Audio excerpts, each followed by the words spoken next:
versus Boston have not gone according to plan. But tonight, Tampa Bay sends Red Sox killer Matt Garza to the mound to get the Rays back to their winning ways. The series finale starts now on Sun Sports.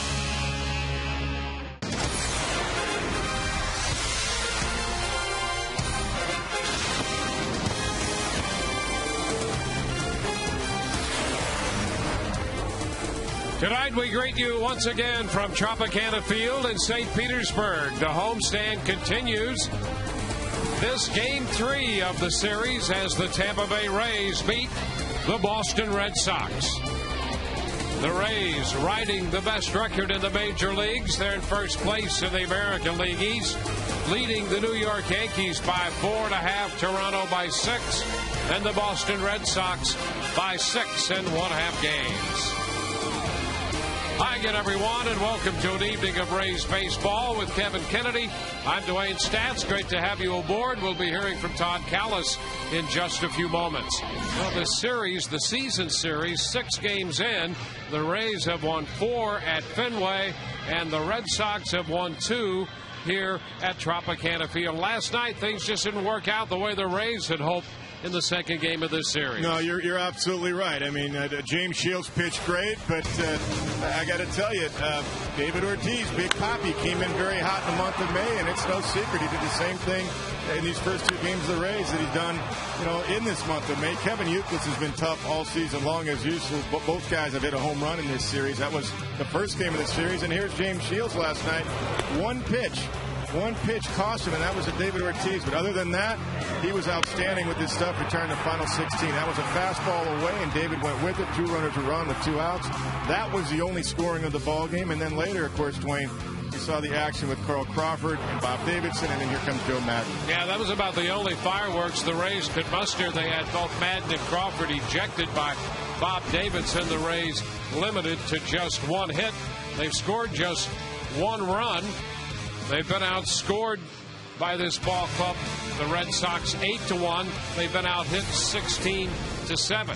That brings us to tonight, Game 3, and they're going to rely upon the strong right arm of Matt Garza to right things for them. Yeah, and he's the right guy. I mean, 1 through 5 in the rotation, you take anybody any night, but Matt Garza has had success, especially his last outing against the Boston Red Sox in Fenway Park in 8 solid innings, no runs, and 4 hits given up. So it's about putting zeros up there for Matt Garza. But, James Shields did that as well. Like I said, only 2 runs scored last night for the Red Sox, but nothing for the Rays. So it's not only Matt Garza's job to put some zeros up there early, it's also the Rays' job to get on the board tonight first. Matt Garza comes in with a record of 5-2, the second best earned run average in the American League at 237. And for the veteran right-hander John Lackey, he is 4-3. He has struggled in his last 3 starts, and with an earned run average tonight of 5.07. A lot of baseball to be played here tonight. The Rays and the Red Sox. Always fun when these 2 teams get together. The wrap-up game of the series just moments away.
homestand. Final game of the series between the Rays and the Red Sox. Tampa Bay trying to salvage one game in this three-game set. You may hear behind me, they just introduced the umpires, including Bob Davidson, hence the booing from the Tropicana Field crowd. Well, tonight, it's on the shoulders of Matt Garza to try and turn things around, and he has always done well against Boston, especially here at Tropicana Field.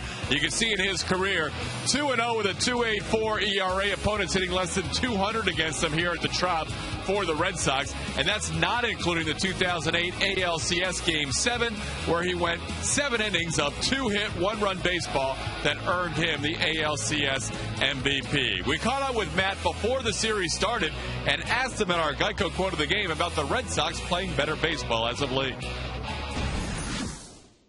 Oh, of course, you can't ever count those guys out, and they know how to play and they know how to fight back. They've done it before. We've tried to do it, we tried to do it last year, and just, we didn't have breaks fall away. And right now with that offense, the way it's clicking, it's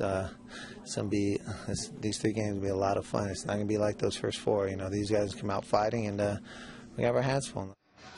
So far, it has been very different than the first 4, and tonight is a Web Wednesday, which means you can ask the announcers questions throughout the course of tonight's game, and those questions can be submitted by logging on to FoxSportsFlorida.com and clicking on the Rays link. Dwayne and Kevin are ready. So are we. Baseball next in high definition on Sun Sports. Matt Garza versus John Lackey. The Rays and the Red Sox wrapping up the series. Enjoy all the action coming up on Sun.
Don't forget the Chicago White Sox come calling tomorrow to begin a 4-game series.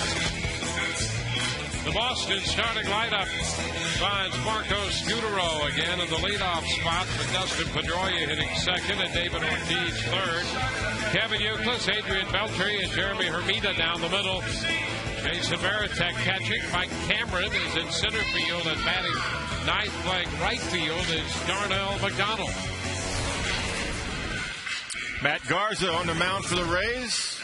9 starts this season, 1 complete game, the 5-2 record with a 2.37 earned run average and a 2.15 opponent's batting average against. Particularly a lot of success against left-handed batters where they're hitting 184. The defense behind Matt tonight, left field, Carl Crawford. In center field tonight, it's Sean Rodriguez. In right field, Ben Zober. Surrounding the infield, Evan Longoria, Jason Bartlett, Reed Brignac, and Carlos Pena left to right. Behind the plate, it's John Jaso for Matt Garza. So Joe Madden, all set, looking on from the Rays dugout. Terry Francona, the skipper of the Boston Red Sox. Boston riding a 4-game winning streak now, winning 7 of their last 8. Here's the first pitch of this game, and it's a strike call on the outside part of the plate. Fastball from Matt Garza to start this one. 72 comfortable degrees here at Tropicana Field. Scudero batting .257.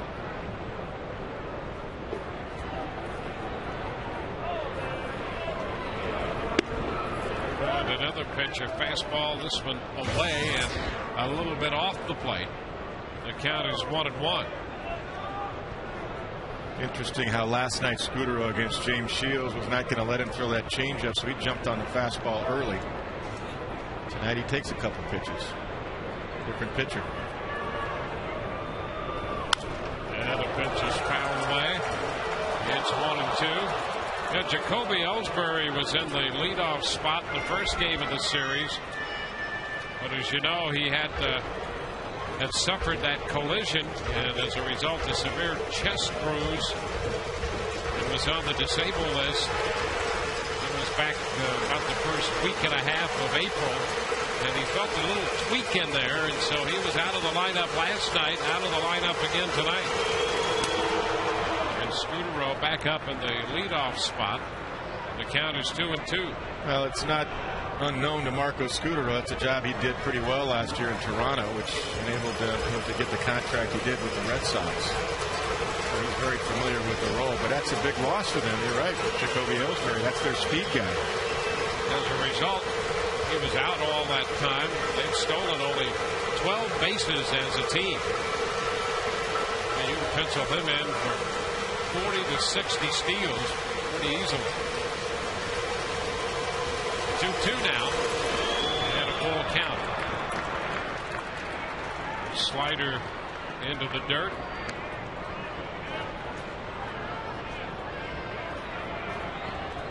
Pedroia next, and then Ortiz. The Yankees finished their game against Minnesota and defeated the Twins 1-0. They have a regularly scheduled game to go. The Rays are 4.5 up on New York.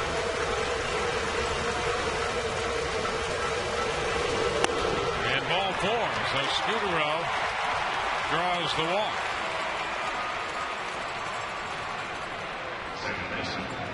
Garza coming off 8 innings and 100 pitches. His last time out in Houston, gave up just 2 runs and 6 hits and suffered a 2-1 loss in that game. Well, I think tonight, and there's the line against the Astros in those 8 innings, 100 pitches on the nose. But I think tonight it's important to put a couple zeros up there early and get on the board early for the Rays. Score first tonight. Here's Pedroia. And he takes a high fastball. 1 ball, no strikes. Garza not altogether satisfied with his command at this point. Yeah, a little bit up with the fastball. The first pitch of the game was right at the knees and on the corner, but after that, the ball's been up. And a high popper off a fastball, foul ball, and Jaso waiting for it, makes the catch. Pedroia fouls out. John Jaso takes care of it.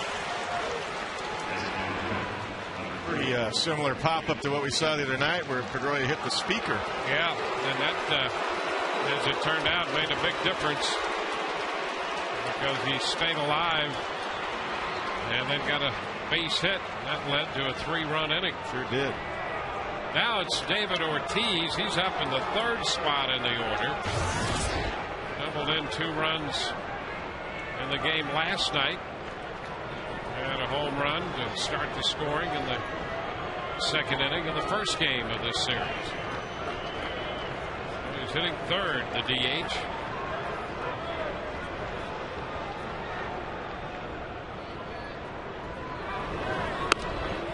And the first pitch is the strike after a slow start.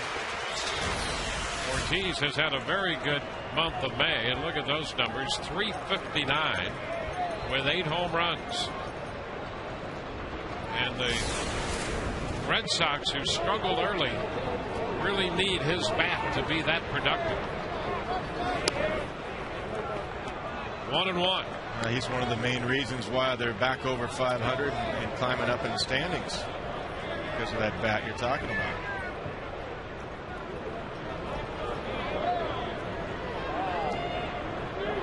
Rays with the shift on, and Longoria way off the bag at third, shaded toward second. You see the infield alignment.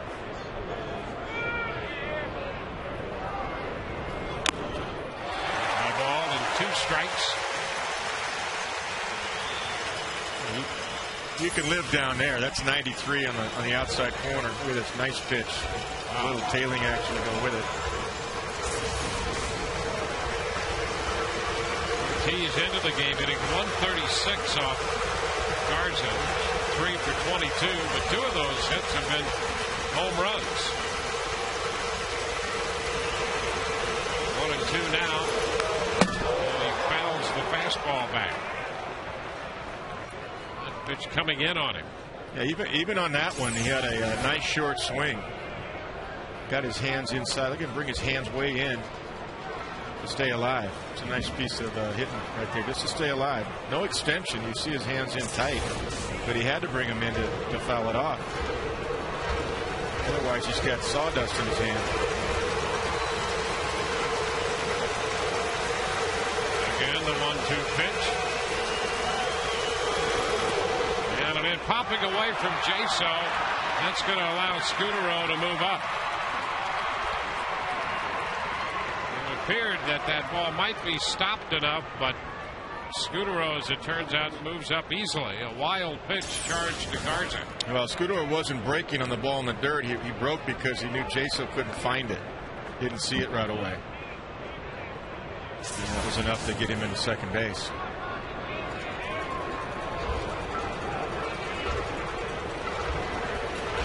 A 2-2 count to Ortiz. Red Sox now with a man in scoring position.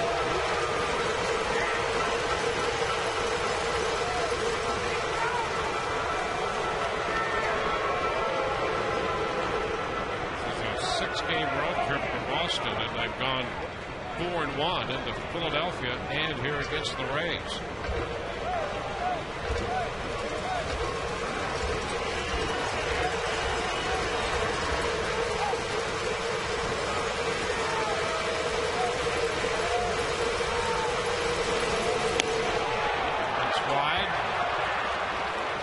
Fastball outside, and a full count to Ortiz. Yeah, 95 with the fastball, plenty off the outside corner. The overhead shot right here. That's a good 8 inches off the outside corner.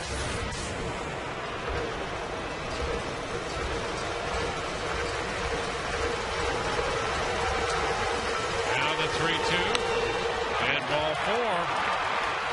Pitch up and away, a fastball, and that fastball's been a little erratic for Garza at times here in the early part of this game.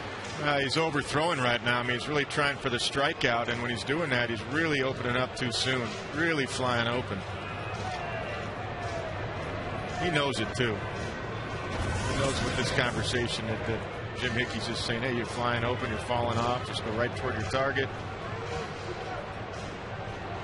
Put your shoulder and your hip driving right toward your target. You know, Kevin, this could happen at any start, but you could understand how it might happen here as he's going out against the Red Sox. The Rays have dropped a couple games, and he could be amped up a little bit more. Yeah, there's no question about that, especially after what happened last night. The ejections and the emotions, and he knows that the offense has scuffled the last couple of nights against the Red Sox pitching, and they've got no easy task tonight against John Lackey as well. Here's Kevin Youkilis. Youkilis is hitting .316.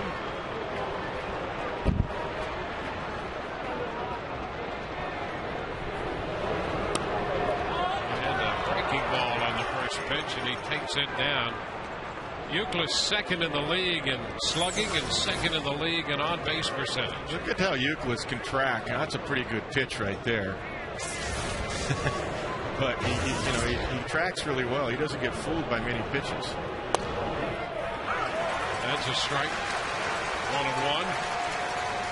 Took a little something off a slider and got it in there.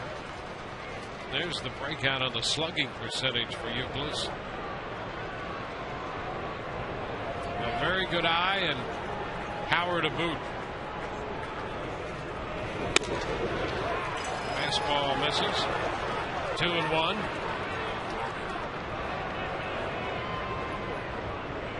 Garza trying to find the groove here with the fastball.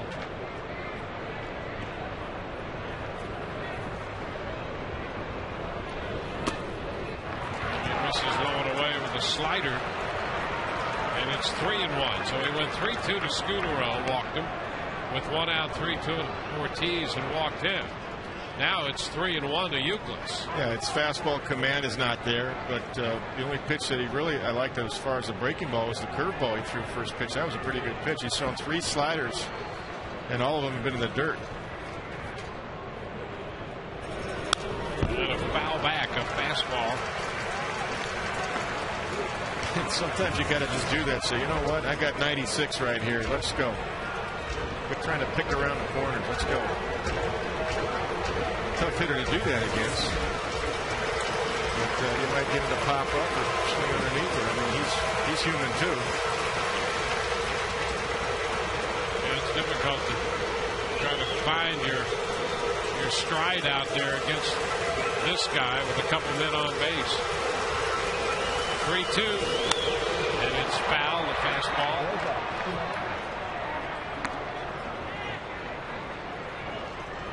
Two walks, and the Red Sox threatened in the first.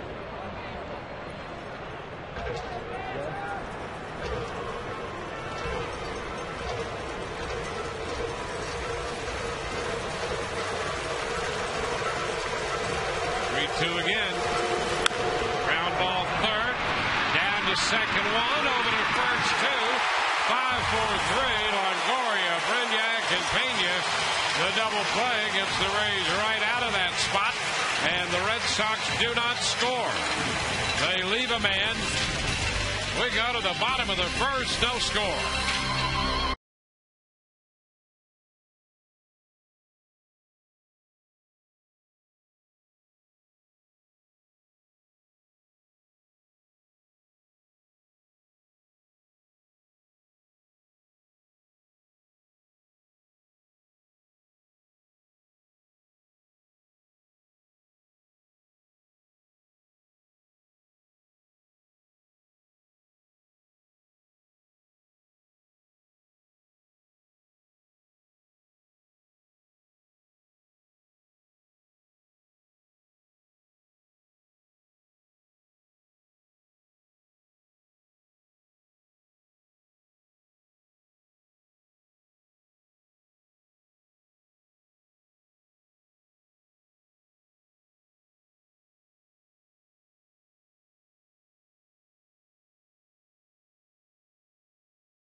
Rays lineup finds Jason Bartlett at the top, followed by Carl Crawford. Good career numbers against Lackey. Then Zobrist, Longoria, Jason Blaylock, the DH, Pena, Rodriguez, and Brignac, rounding out the Rays order. John Lackey set to go to work. And the pitch is a strike. Lackey 4-3 as you look at his numbers on the year. ERA over 5. Surprising for John. Foul ball by Bartlett. He goes down in the count 0-2. And most of that damage, his third start of the year was the one he made against the Rays when they scored 8 runs off him. And then he settled in for about 3 or 4 starts in a row, pitched well. And the last 3 times out, he's given up 6, 5, and 4 runs. There's the line against the Rays on the 19th of April. He does have a pretty good curveball that he'll throw. You just saw a 92 fastball. Pitch foul out of play. That was the curve right there. Up. Little hanger on that one. That's not where John Lackey wanted that.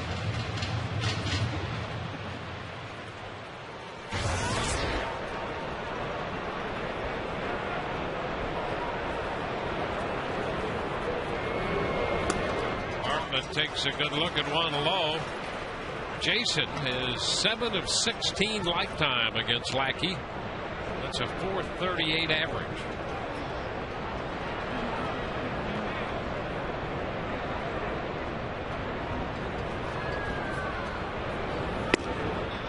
And he takes a look at this one. Fastball outside. 2-2. See, once again, there's Jerson Varitek. He really jerks the ball in. And that, again, that lets you know. I was talking about this last night. It lets you know that it's a ball. Up to stay alive on a foul ball against the fastball. I was watching Jaso in the top of the first. John Jaso, for a young catcher, was doing a nice job just freezing the ball, not jerking it in. That quick jerk on an outside pitch, you're letting the umpire know it's outside.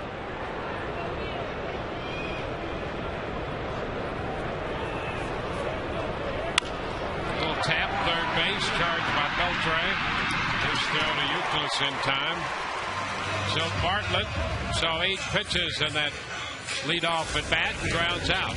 Here's the Red Sox defensively in the outfield. Jeremy Hermida again in left field. Mike Cameron back out there in center. And Darnell McDonald gets the start in right. Around the infield, Adrian Beltre, Marco Scudero, Dustin Pedroia, and Kevin Euclid left to right. And then Jason Varitek behind the plate.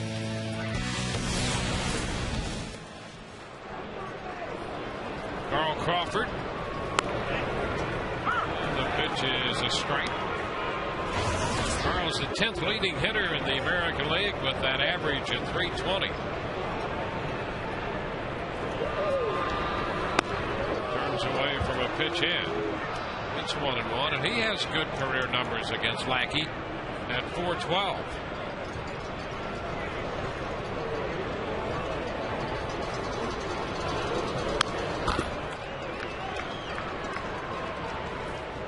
Ball, 2 strikes.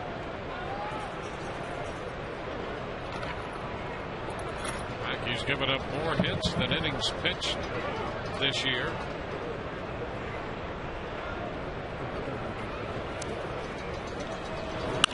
And a base hit just out of the reach of Scudero. Crawford is aboard, picking up his 57th hit of the year.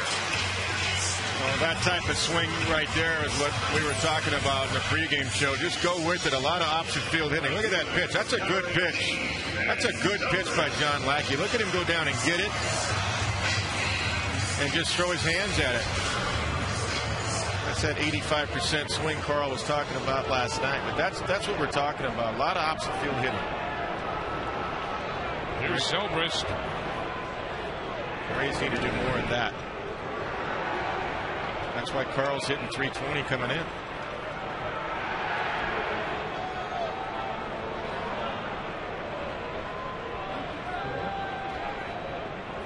Crawford takes his lead. Pitch is a strike. Crawford has 14 steals. One of those came with Lackey on the mound against the Rays up at Fenway Park. 14 out of 18.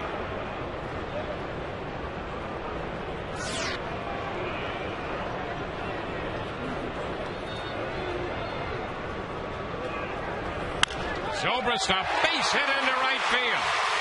Crawford will have to stop at second base. The ball hit hard, and Carl had to leap that ground ball to get out of the way. And so a couple of base hits back to back. 2 men on with 1 out. That's a good athlete right there, because if it hits him, Carl is out, and Ben Zobrist gets the base hit either way. But that was a nice job of reading that by Carl Crawford. Look at this, right at him. And by the time he recovers, it would have been a push if he had tried to run to third base. There would have been a play from McDonald. It's not J.D. Drew out there. But I think he did the right thing holding up, just to be sure. Now Evan Longoria.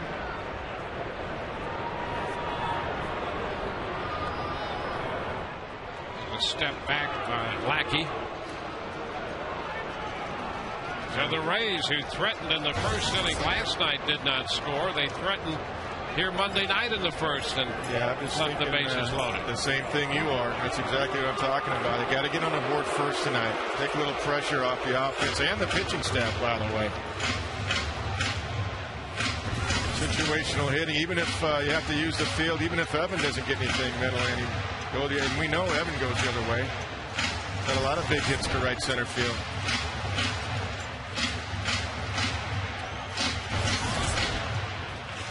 Evan was 0 for 3 with a walk last night.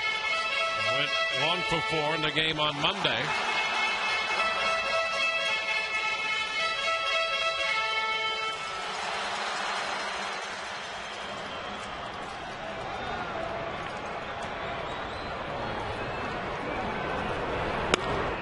And the first pitch is in there, a strike.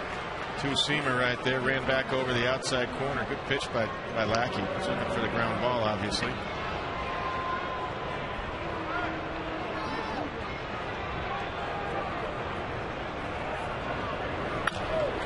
a little popper right side. Euclid out there, and he makes it over the shoulder catch. Throw back to second. Crawford back in, and that's a fine play by Euclid.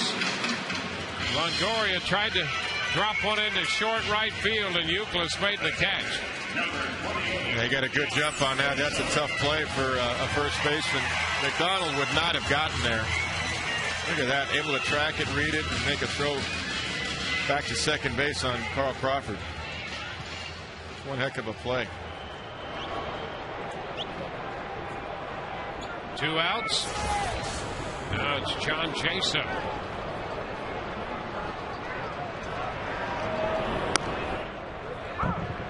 Strike. You know, the interesting thing in that pop-up, even if it had dropped, I'm not sure that they wouldn't have gotten Ben Zobrist at second base. Ben would have got caught in no man land. Because he couldn't go halfway. Pitcher got over there. And around his feet, a nice stop by Varitek. 1-1. That pitch had some bite to it. Well, a good play by Euclid, there's no question. In fact, Euclid made a very good play on the ball hit by Jaso here Monday night in the 9th inning. Sure did. He's a Gold Glover. He's an excellent first baseman, always has been. And Jaso checked in time. That ball missed. 2-1. A little grin by Jaso. As if to say, okay, good strike zone tonight.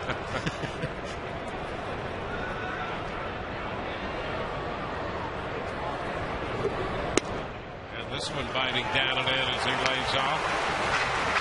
3 balls and a strike.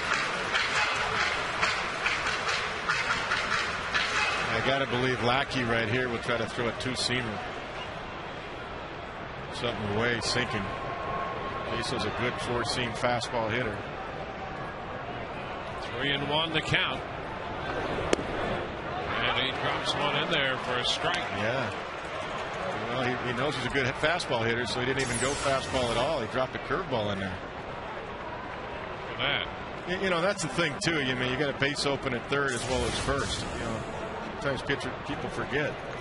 Third base is open, so it's still a base open. You don't have to challenge anybody if you don't want it. And there's a high fly ball back into right field. Catchable for McDonald, who makes the grab, and the Rays leave 2 on. They threaten again in the first, but fail to score.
Find out what's possible with the nation's fastest 3G network. AT&T. Rethink possible. Adrian Beltre is going to lead off the second inning. No score. Clubs threatened in that first. Double play ball off the bat of Euclid. Got Garza out of the spot. Beltre takes a fastball up and in. It was the fastball that Garza struggled with in the first inning.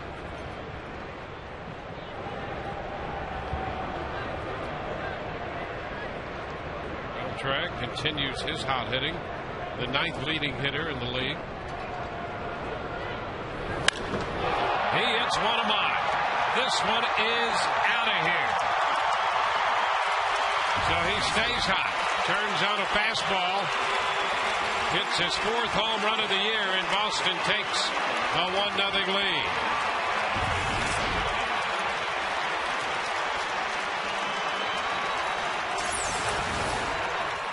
He got that one. Yep, 1-0 fastball. Ran right back over the middle of the plate here. Just see the overhead shot. Inner third. Great extension. Always been a really good fastball hitter early in the count. We talked about that the first game of the series, and getting a lot of fastballs early in the count. He hasn't missed too many of them. It's the 6th home run given up by Garza this year.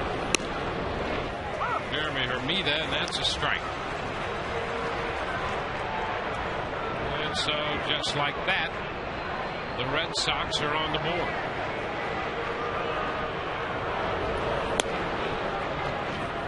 One and one.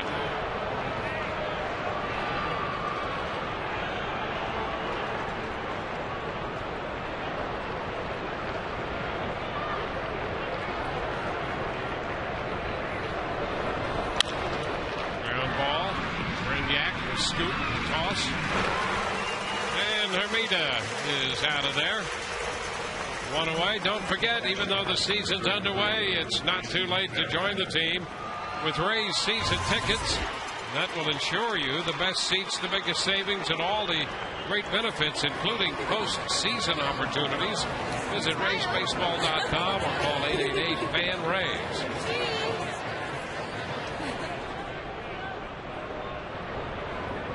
Jason Varitek Switch hitting veteran catcher.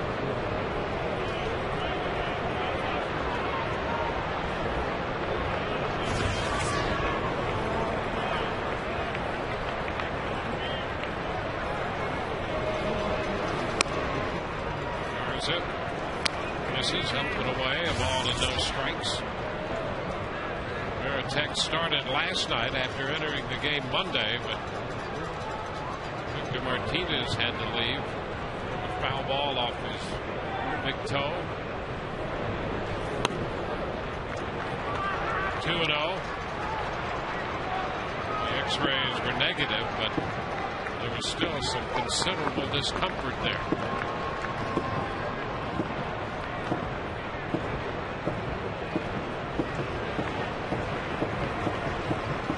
The count. 2-1.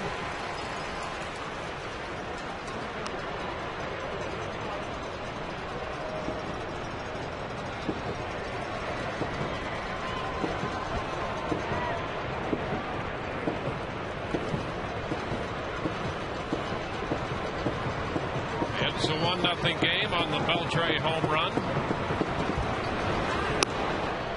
Ball 3 is away to Veritek. The fastball missing. 3-1. Matt's still trying to find himself. He's got to exhale and let it flow, and that's what he's trying to do.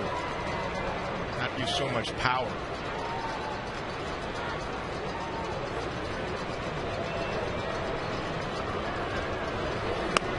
And a strike. 3-2. Try to use less power, you're more relaxed, you get better velocity. That was 95 right on the corner. The more you try to overthrow and overpower the ball, you're going to tighten up and the velocity won't be as good.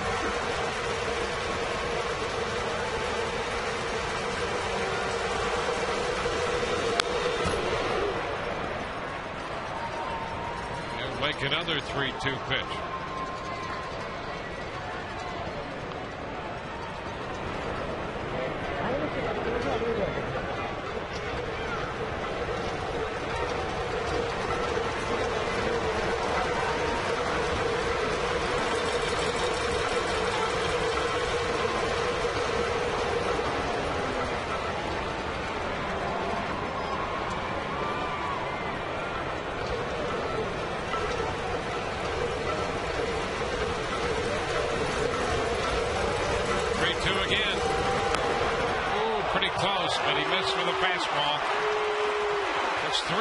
Given up already by Matt Garza.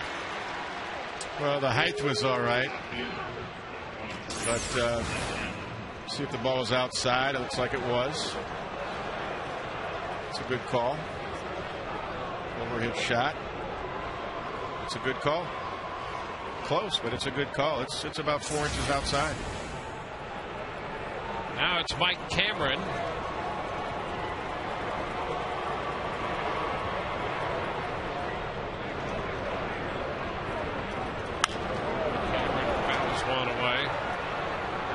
The right side. You know, that pitch we just saw, that's what you want the umpires to call. That's a ball. It's, you know, if it's on the black of the plate or an inch or so, you can understand that. But that was good 4 inches outside. If you call that both ways, you have no problem. It's the right call. And the pitch is strike. It's quickly ahead of Cameron. 0-2. Cameron in center field again tonight with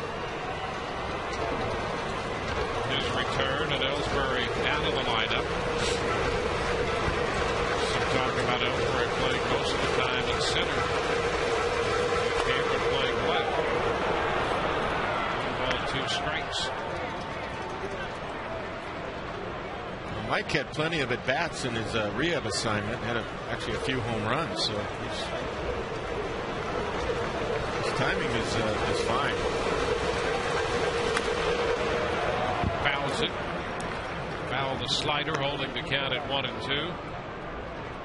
He was brought in to give the Red Sox added defense in the outfield. He's always been a big strikeout guy and with some pop in his bat.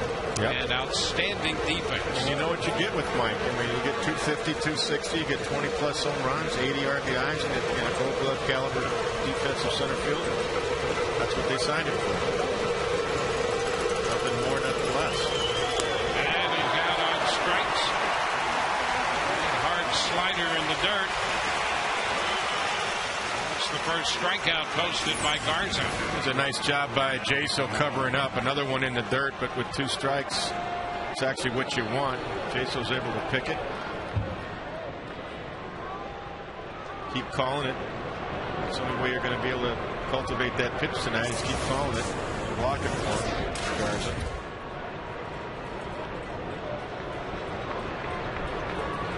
Now it's Darnell McDonald. Fouls a fastball back. Strike one. Well, with all this roster shuffling, McDonald thought he was gone. Yep. He hung around long enough just in case, but he thought he was going to be dropped from the roster. But he's back. When Ellsbury came up with that little tweak in his chest, side, it's a foul ball back, and so they wanted to make sure they were covered in the outfield. So they had to make a roster move with a pitcher instead, and McDonald stayed on. In fact, got into the game in the 9th inning last night to play left field. He's a proven pretty good fastball hitter. He hasn't had a lot of time in the minor leagues, but when he got called up, he's hit a couple home runs right away, and he just showed you there some good bat speed. So you got to see if he can hit that slider. He fouls it. So the count remains 2 strikes.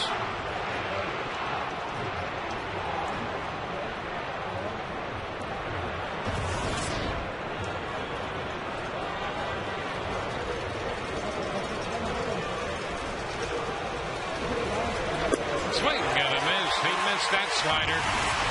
So back-to-back strikeouts for Garza. A run on the homer. It's 1-0 Boston.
And in the process, also lost a couple of guys to ejections during the course of the game. Carl Crawford and Joe Madden were ejected by Bob Davidson. On our Ask the Announcer website Wednesday, as we look at the events of last night, you'll see here's the first time Carl Crawford was called out on strikes. That was in the 3rd inning. Then Gabe Kapler not pleased with that outside pitch in the 5th inning. Then this is what set off the fireworks. Carl Crawford taking what was called a first pitch strike in his next at bat. He was ejected. Joe Madden was ejected as the first pitch misses here in the 2nd inning to Hank Blaylock. Guys, a lot of questions about last night. Let's see, we've got Jeff, we've got Jeremy, we've got Lila, We've got a lot of questions about how umpires are evaluated as Hank Blaylock sends a base hit into center field. Also, we have people that want to know, like Wayne, can Fox tracks eventually be implemented into a game in the future to replace umpires? And overall, people want to know whether you thought Bob Davidson was too aggressive. So a lot of people asking about last night's situation. Guys, back to you. Yeah, a lot of questions there. I really think I think the video demonstrates whether or not he was aggressive, and I think most people would say that he was pretty aggressive in that situation. You've got a couple guys arguing with you, but I'd answer yes to that. Absolutely, he was more yes. aggressive than he needed to be. Yeah, I think so, absolutely. You're supposed to diffuse the situation as an umpire, not instigate it. And as Carl had said in his post-game comments, he goes, the guy was trash-talking me. That's when I went toward him. And then Joe just comes in there to defend Carl Crawford. He's not there to argue balls and strikes. Joe knows you can't do that. And there was no hesitation kicking Joe out. He'd already ejected two men. Yeah. And Davidson was still he was still very animated and verbal in that situation after throwing out both Crawford and Madden. So yeah, he was pretty aggressive there. Umpires are evaluated. There's that CE system that they are evaluated on balls and strikes. Where the results of those evaluations go, I'm not quite sure, and what they do with that, I'm not sure either. But yes, they are evaluated. Well, I know this too, that MLB, and it's not generally well known, but I know this for a fact that through Mike Port, who handles the umpires now at the MLB office, when situations like this arise, it's not always the players that gets penalized. There could be something that happened to the umpires. It's happened that fast. They don't generally like it out publicly, but I've seen umpires have been fined for aggressive behavior as well, just like players can get fined. And they can also be taken off their route for a little while, too. Yeah. Another part of that question, could Fox tracks replace the umpires? I'd be against that completely. No, you don't want that. It's not exact either. It gives you an idea. As Pena has a 3-1 count, and he takes ball 4 up, and the Rays have put the first 2 men aboard. Those are just nice tools to enhance the situation in the broadcast. I think they're great shots. They're great tools. But, you want the human element. I don't think any manager, even the players, they don't want a computerized system. But what that does, it enhances either the good umpires that are doing a nice job behind the plate, or how far some guys are missing on particular nights. That's all those tools are for. But it's not to replace the human element of the umpires. I like that still. Yeah, and it's a really good supplement for pitch sequencing, too. Absolutely. On the telecast. You bet. Absolutely. Blaylock's at first. Pena's at second. Here's Sean Rodriguez putting down a bunt. Beltre with a pickup in the throw. A nice play by Beltre. We saw a very good third baseman in action there on a good bunt. It's a sacrifice, moving Blaylock to third and Pena up to second. Well, that's what we were talking about also in the pregame show. You got to go back to playing some situation small ball. Get him over, get him in. Sean Rodriguez got him over. Now, Beltre is one of the best ever, really, to make that type of play, much like Evan Longoria, who I think is the best. But Adrian's always been a good third baseman on bunts coming in. This time he uses a glove, throwing from that submarine angle over to Kevin Euclid, but he's great at that. Reed Brignac takes a breaking pitch in there on the first delivery. That's a strike. So the Rays threaten again. Now, again, this is a contact situation. You don't have to drive them both in. You just got to get even. I mean, if you get the base hit, great, but it's got to be on the ground. Because it's one out and the infield's back. The base hit's got to be on the ground if he gets one through. Brignac 9 of 27 with men in scoring position, turning away from the fastball in. And it's a 1-1 count.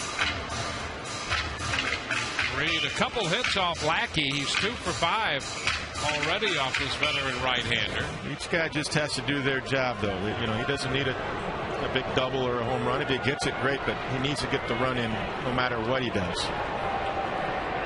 Contact. Good look at ball 2. 2-1.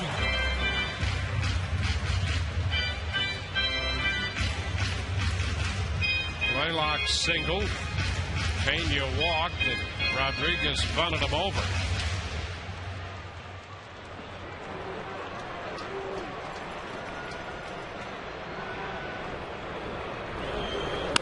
And one hopper to short. That's going to score the run. The throw to the plate, or the throw to first is in time, and Blaylock crosses the plate. So Brignac does his job. He made contact, getting Blaylock home, and this game is tied. Hey, that's a good at bat. I mean, that's all you need. You know, he got the job done. 2-1 pitch, got inside it. Short hop scooter roll right there. He's playing back, and the run scores. That's a great at bat. That's what we're talking about. So a 1-1 ball game now. Pena is still at second. That's execution baseball, Dwayne, right there. Here's Jason Bartlett. Pitch is a strike. Jason had an extended at bat in the first inning. See, hitting .359 overall with men in scoring position. Came into the game hitting .438 off Lackey. Strike on the edge.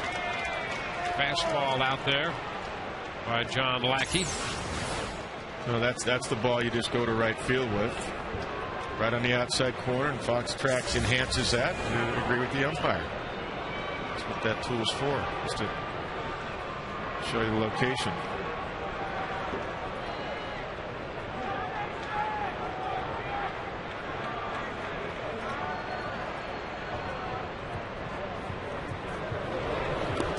Down and away. Popping out of the mid of Veritek. Ball and 2 strikes. That might have been a cross-up because Veritek is one of the best at getting down, getting his feet out, and blocking balls. And that was a curveball he got lucky with.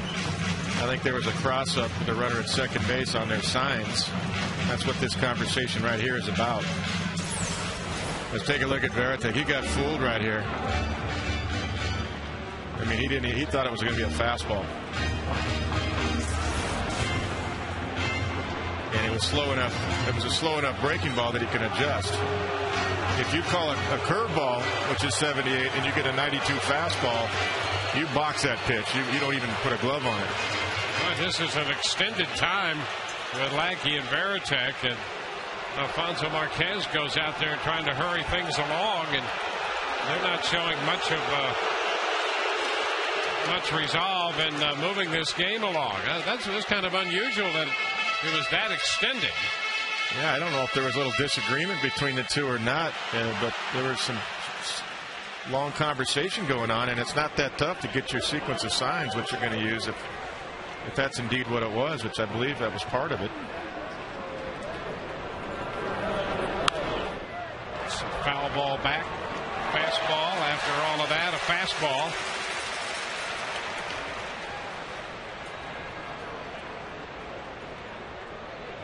They almost had Tim Sheeta, the crew chief, hit on that conference to try to break it up. They sure did. It lasted so long. And a bounding ball foul. Well, John got Bartlett to ground a third on a 2-strike curveball in the first inning. His first at bat, he went right back with it, and Jason got a piece of it. Try to shoot that thing right up the middle. He throws you that breaking ball.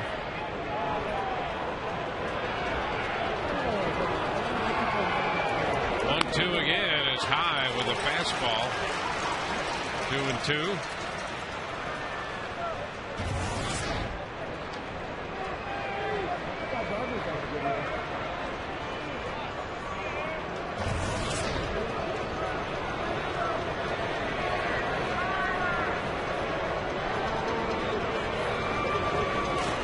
Into the dirt, blocked by Veritek.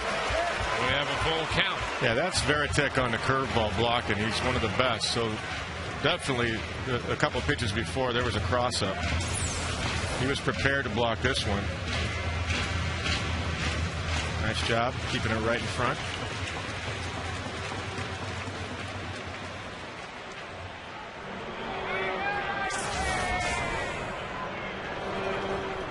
So another extended at bat. This will be the 8th pitch of this matchup between Lackey and Bartlett. The ground ball to the left side. This is Scudero up and out with the throw. Scooped on the other end by Euclid to retire the side. The Rays get a run, leaving a man at second. We have gone through 2. This game is tied 1-1 on a Beltre homer and an RBI by Brignac.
To the game for Darrell Hall and John Oates, the Rays Summer Concert Series presented by Hess Express.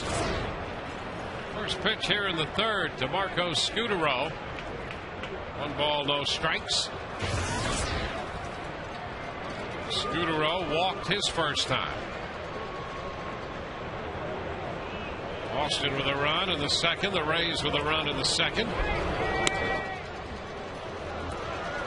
2-0. Scutaro, Pedroia, and then Ortiz due up against the Rays righty, Matt Garza.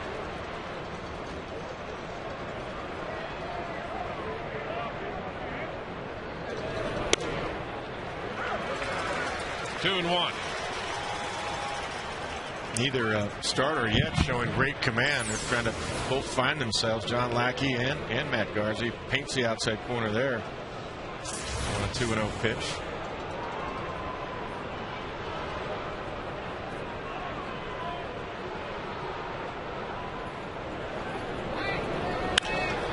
A high fly ball toward left center. Rodriguez over from center, and Sean makes the catch. 1 out.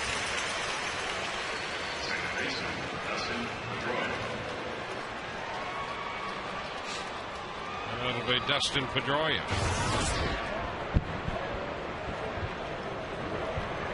Fouled out in the 1st inning.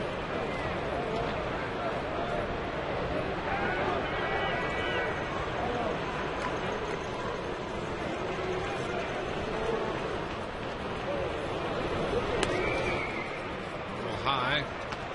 1-0.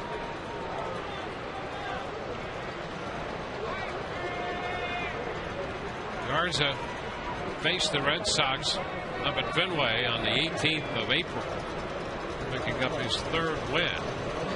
That's 8 shutout innings, and the Rays won that game 7-1. Floats a breaking ball in for a strike. 1-1. Doubled up on it right there. Jaso went all the way around the horn there with the signs. And Matt Garza won curveball the whole time. It's like fastball away here. And it's fouled away down the right side. 1-2.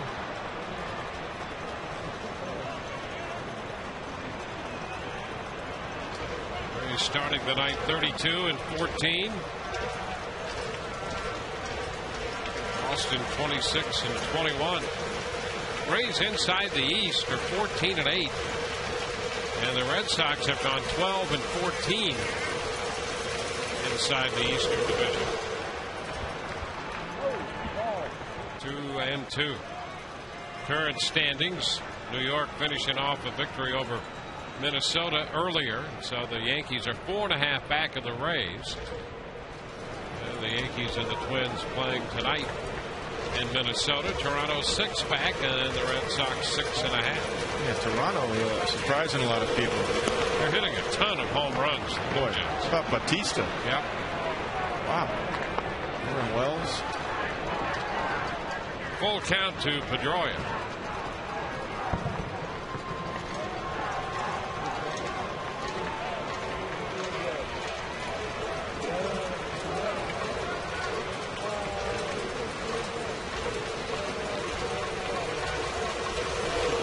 Inside.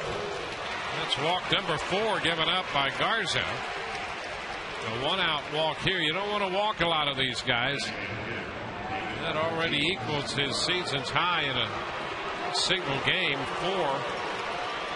Speaking of Toronto, he walked 4 men in 5 innings against the Blue Jays on the 23rd of April. That was the next start after he beat Boston with 8 shutout innings in a 7-1 final. 4 walks already in 2 1/3 innings. Yeah, still trying to find the command of the fastball. That's the first thing. David Ortiz now. Everything works off of that. Pitch outside to Ortiz. A fastball that missed. It's been a bit of a struggle here in the early stages for both these pitchers.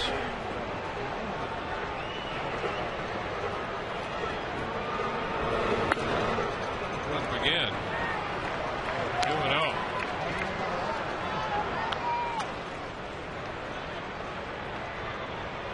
Lackey, John Lackey, the Boston starter.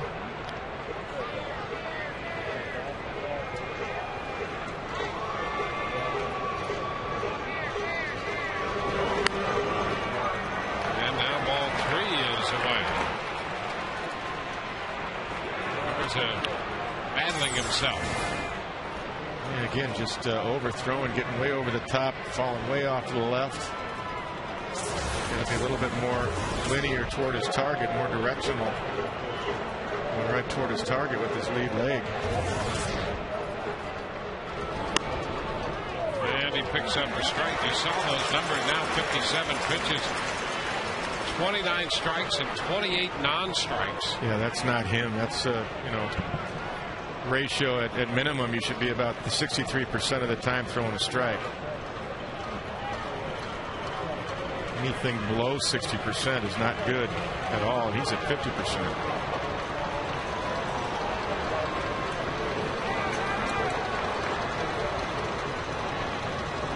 Runner goes. The pitch grounded. Diving stop by Brignac. They're going to throw him out. Pedroia is going to try to go to third. The throw. He is safe. And that was quite a throw and reception. Bartlett had a foot race going with Pedroia. And Pena had to hit him on the run. And that was quite an attempt. And they almost got Pedroia, who hustles into third. Yeah, Pedroia, this is smart by Pedroia because he knows the shift is on. First of all, it's a great play by Brainiac to save a run. And Pedroia was on the move, so he never stopped. That's a great effort right there by Longoria. Wow. Nice throw by Pena. Look at this. Pena reacting. Or Bartlett, excuse me. That's Bartlett right there. Wow. So Bartlett's breaking. Bartlett reads it. Yeah, that was very heads up by Jason Bartlett because Longo went to cover the bag on the steal, and Bartlett recognized that Pedroia was not going to stop once he saw the ground ball. So Bartlett is the one that did the foot race with Pedroia. That was heads up by Jason. 1-0 the count to Euclid. Bartlett had a foot race going with Pedroia all the way across the left side of the infield, and that was a great attempt by both Pena and Bartlett to make that play. I was thinking don't even throw it, because how are you going to be able to throw a strike over there on the move? Might throw it away, but that was a nice throw by Pena and a great play by Bartlett. 2-0 the count to Euclid.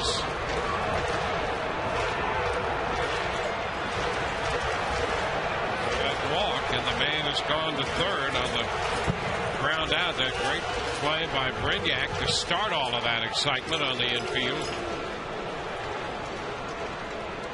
Well, I know Beltre's hot, but this is a guy you don't want to throw a cookie to this guy. Meaning a fastball down the middle. And there is a strike, a fastball with a little something extra on it. And he painted it right on the outside corner. That's a money pitch right there. Look at that. And 96 to boot. Beauty.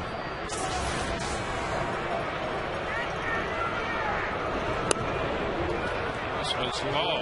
Breaking ball. It's a pretty good pitch. That's a good effort by Matt Garza. I mean, it's just watching Euclid. He doesn't even flinch. He just, like I said, he just tracks it so quickly. Reads the ball out of the pitcher's hand, whoever it is, so quickly. Rarely gets fooled.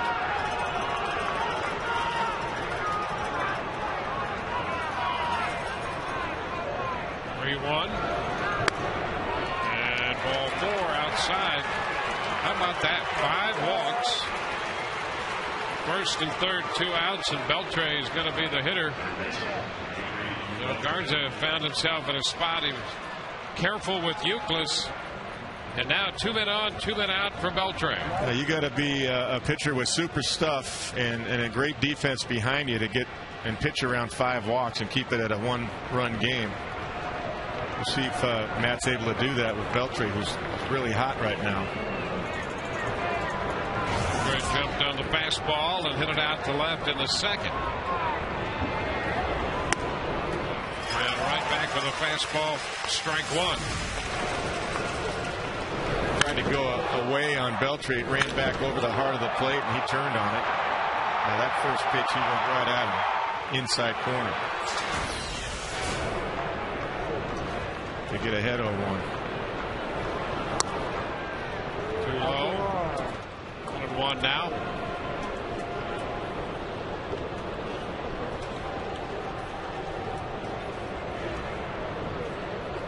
Beyond 20 pitches in this inning.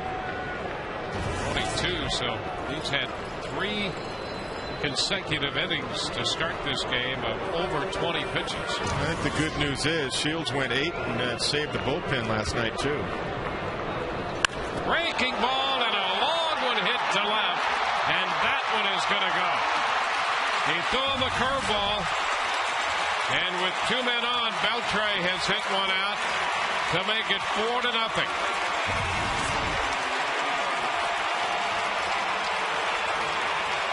Pedroia and Euclid score in front of him. A 1-1 breaking ball, and Beltre has hit a fastball out, and now he's hit a curveball out. Yeah, this is just up in the zone, and look at Beltre just unload and back knee it right there. Look at that, gets through it. That is some kind of a swing right there to get through that pitch.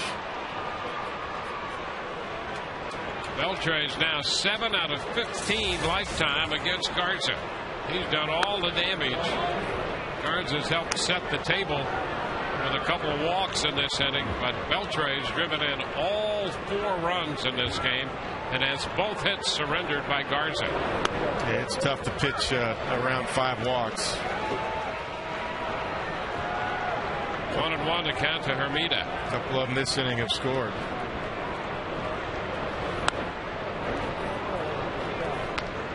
Two and 1.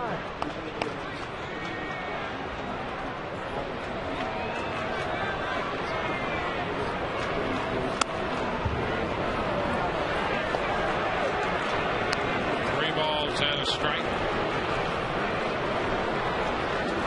So a tough start to this one for Garza and the Rays. They're down 4-1.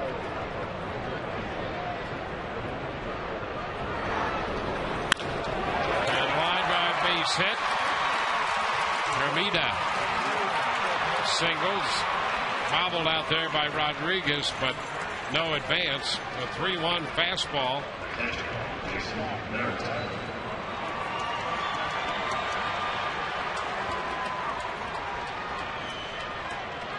the hitter will be Jason Varitek.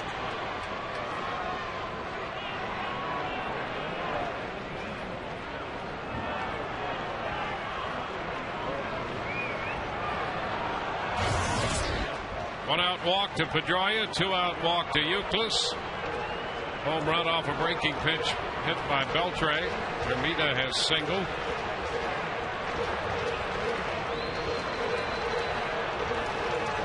Over 70 pitches so far for Garza.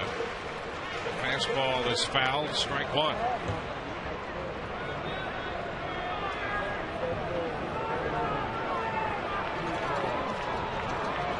It's a little bit deflating, but there's a lot of baseball left, and it's a 3-run game. Yeah, it's a 3-run game, and Lackey has not been so sharp so far, so you just got to get it together and keep it right here. Tech pulling off the fastball. 0-2.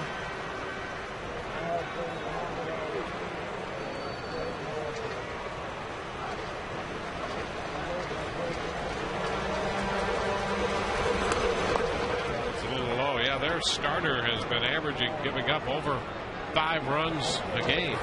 Yeah, and you know, we saw David Price in Houston give up a big first inning, and the Rays ended up scoring 10 runs that game and won it. Swing and a miss. Fastball thrown by Varitek to retire the side.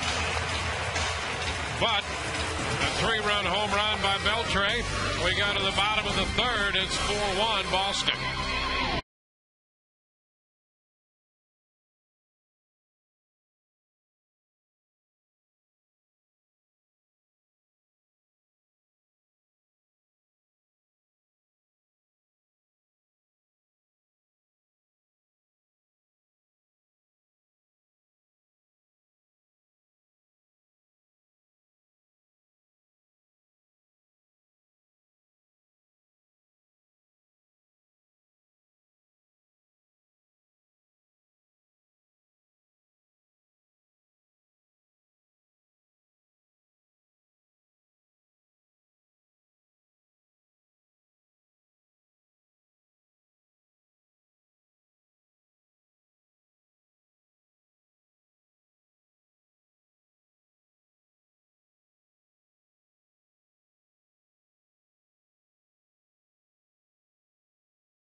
Who you going to call? Auto-Way. Call 1-800-SHOP-AUTO-WAY. Text 789-789 to make your choice. What do the Rays need to do to wake up the offense?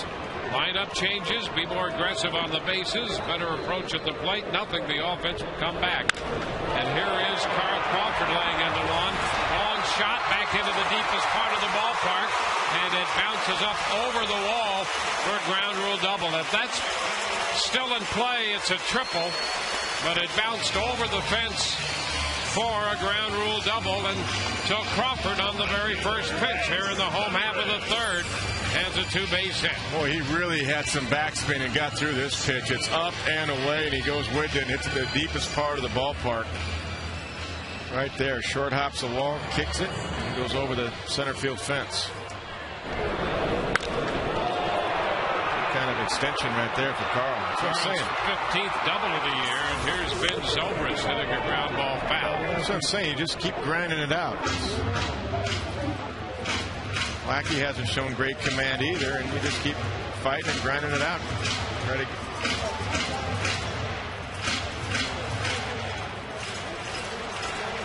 200 career doubles for Crawford.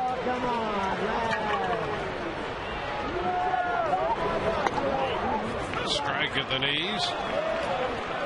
2. Good pitch right there. Down, but at the knees. So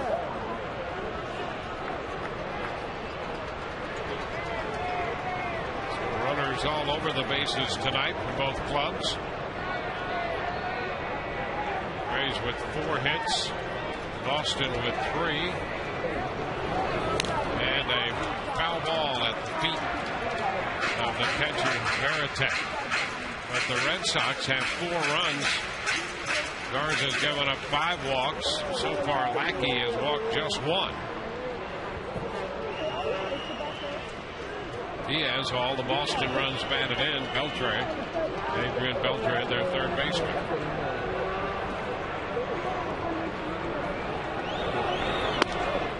Inside to Ben. Gets a ball and 2 strikes.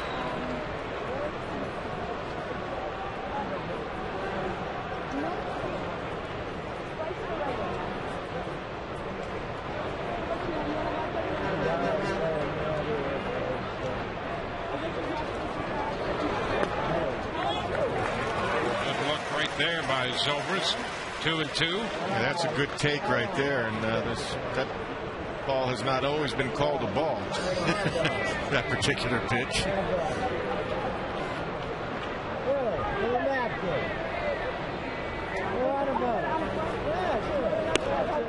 And ball 3.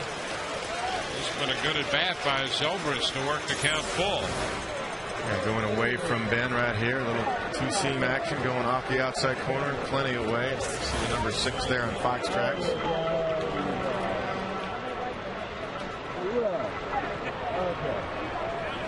3-2. Ground ball right side. Scooped by Euclid and tossed to Lackey covering. Crawford goes to third. Zobrist is the first out. Tonight's game and all season long, Tires Plus donates $100 to the Pediatric Cancer Foundation for every Tampa Bay Rays home run televised on Sun Sports and Fox Sports Florida.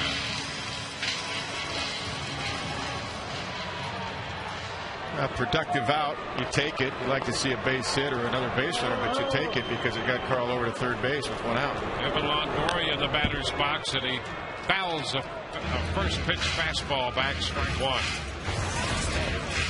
Evan did a little looper back of first in the first, and Euclid went out from first base and made an over the shoulder catch.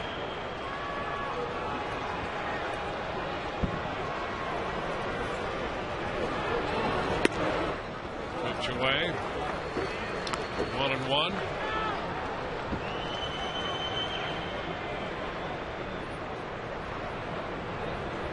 So far this year, right-handed hitters have had better success against Lackey than lefties. 1-2 coming into this game. Right-handed batters hitting .309 against him, and lefties .265.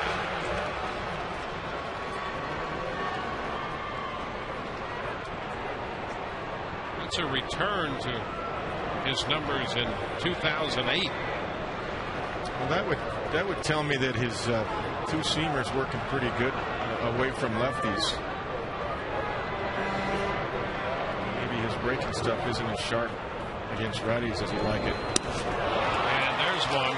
Yeah, that's pretty good right there as Longoria's out on strikes on the breaking pitch. But it was way outside. I mean, if you're tracking that early, you know that ball's way outside to begin with.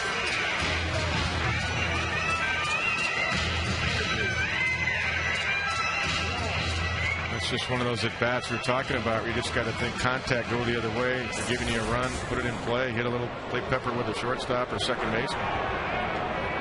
Easier said than done. Here's John Jaso. Out and in. 1 ball, no strikes, so it'll take a 2-out hit to do it now. Yeah, in 08, right-handers hit over 300 off Lackey, and left-handed hitters just 221.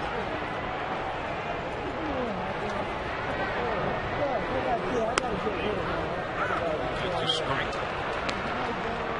It's 1-1. He was 12-5 in 08. He 11 and 8 last year.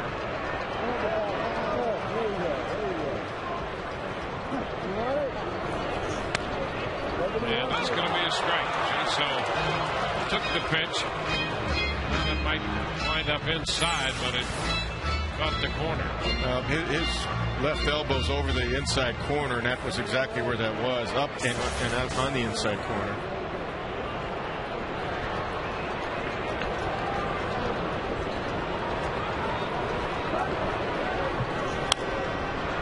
Bouncing ball off a breaking pitch.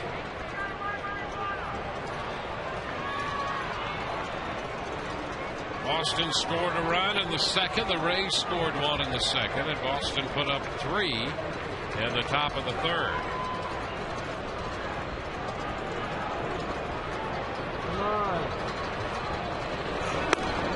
Upstairs, 2-2. Really, the score is Adrian Beltre 4, and the Rays 1. That's it. Boy, is he on fire. Solo homer and a 3-run home run.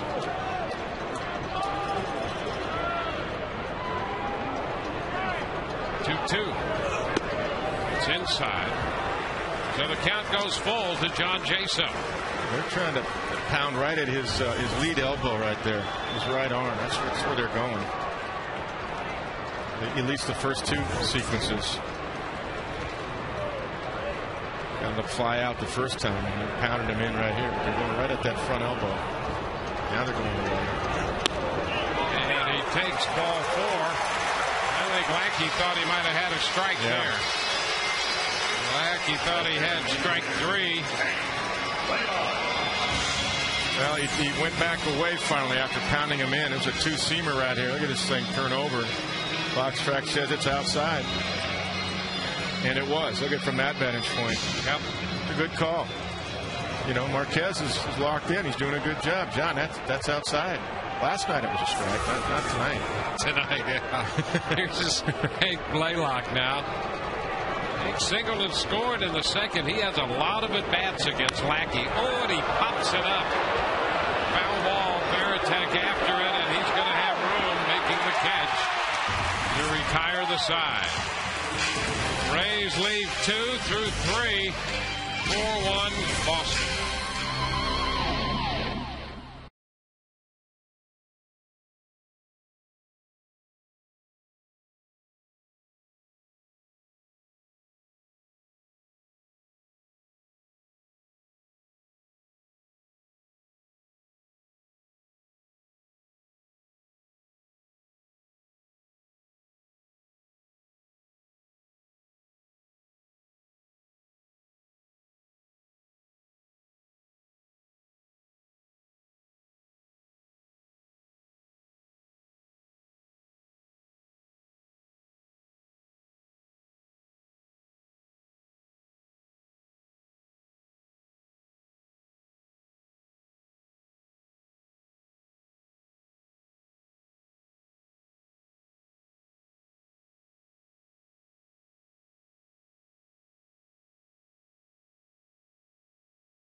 It was James Shields who retired 16 consecutive batters in the game last night. What is the Rays record for retiring the most hitters in a row? It's our AT&T trivia question. Mike Cameron opens the 4th inning. A lot of pitches through 3. 75 pitches for Garza already.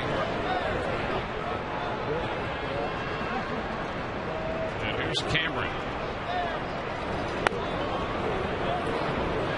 Sit upstairs. Birds has given up 3 hits, 5 walks, and 4 runs.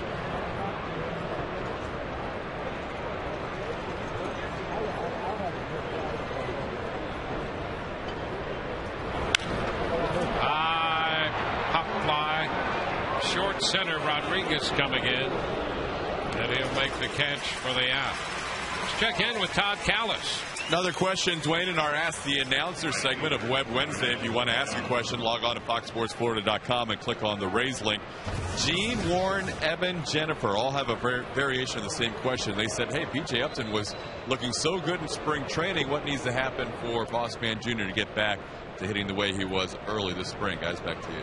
Joe Madden has him out of the lineup tonight. He's hoping that just a little time out of that lineup would help him. And he sure seems to be pulling off pitches consistently. Yeah, and chasing the ball up, and getting himself hitting in 0-2, 0-1, 0-2 counts. That's tough to do, and I think he's got to go back to hitting the right center, which is what he did in the spring.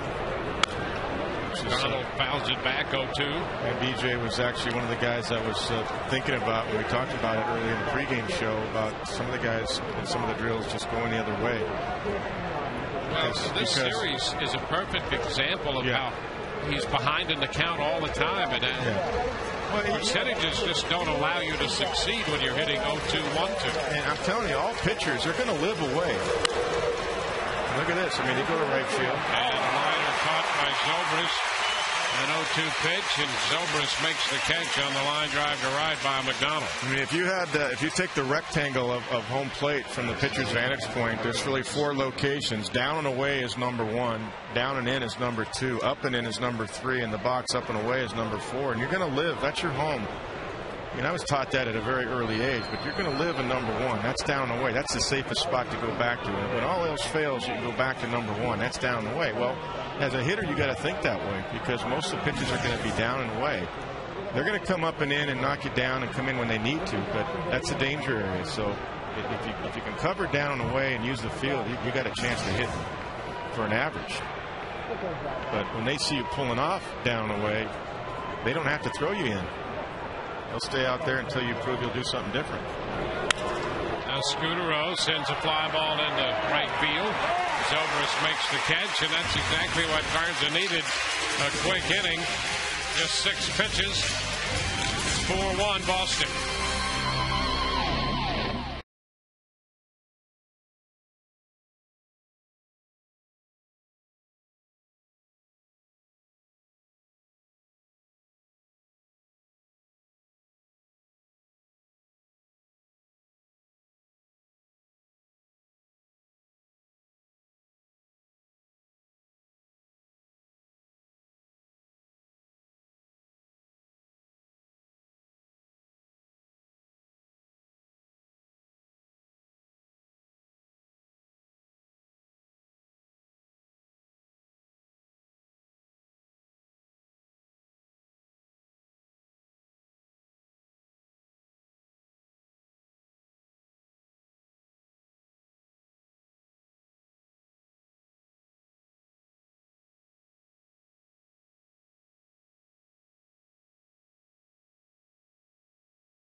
Let's get the answer to tonight's AT&T trivia question. Last night, James Shields retired 16 consecutive hitters.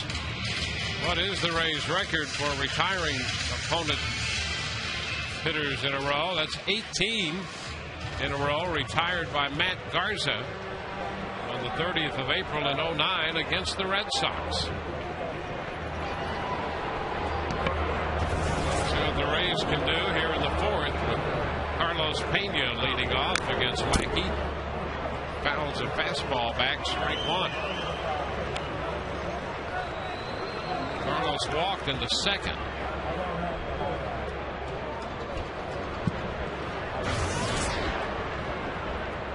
Pretty good lineups. You're getting 16 or 18 outs in a row against the Red Sox. That.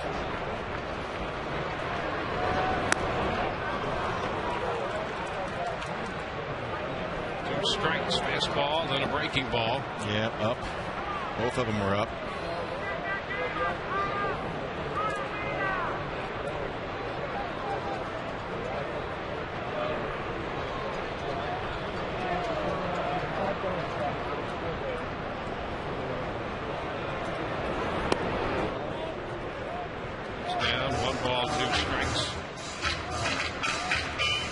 This is such a game of discipline and rhythm. It is. Whether you're pitching or hitting. And confidence. Yep. Big time. Upstairs, what goes on.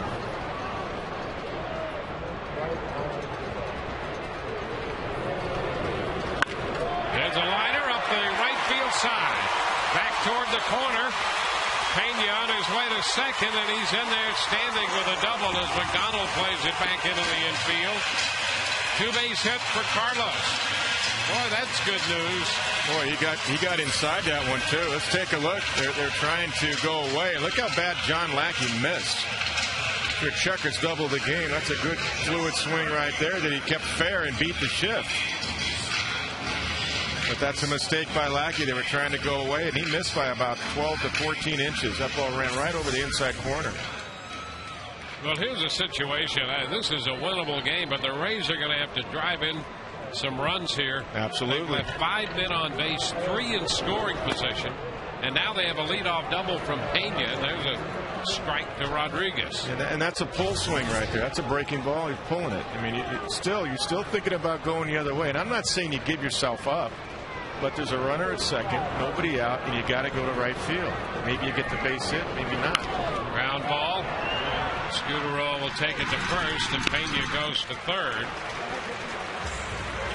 And that's a good adjustment right there by Sean. So man at third, 1 out. Just a reminder now to look for the Miller Lite Taste Greatness moment later in tonight's game. Miller up, please. Reed Brignac, who drove in a run with a ground ball in the second. Up here, trying to get the run home. And he does. Liner in the left. Soft line drive falling in front of Hermitas. Scores Pena. That makes it 4-2.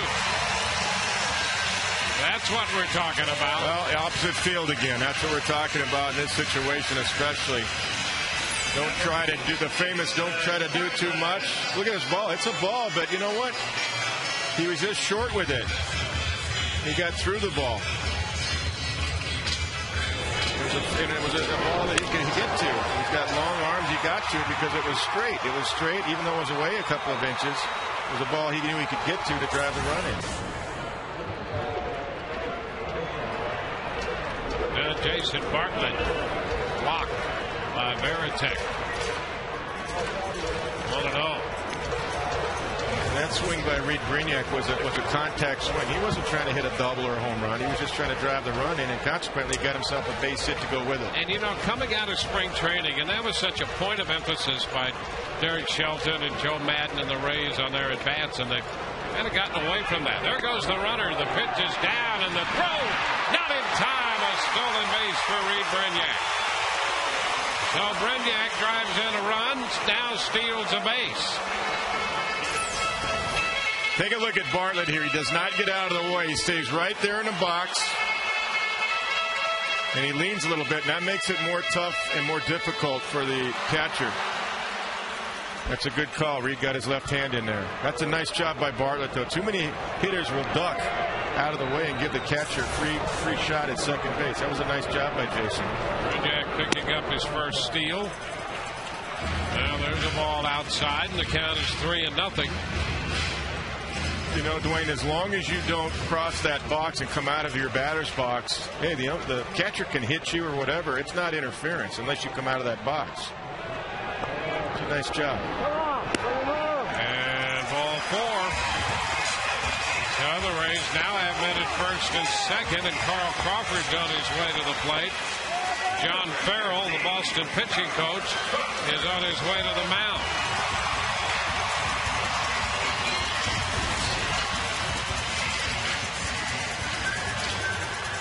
Well, the Red Sox will have a little meeting on the mound as the Rays threaten in the bottom of the 4th.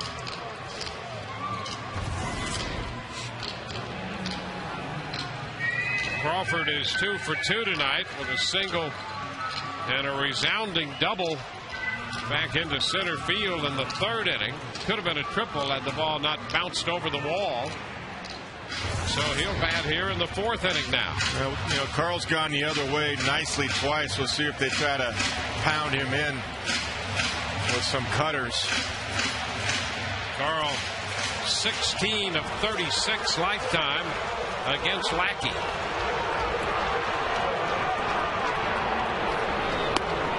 Pitch is away.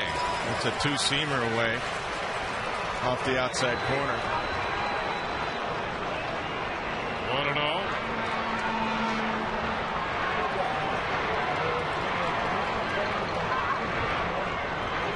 Lackey stepping back. The Rays have scored a run and they have an opportunity for more. They might pound him in here. I think they want him to think away because that's where he's gone twice. We'll see. They're coming in now. And it's off the plate in. Little cutter right there. 2 balls, no strikes.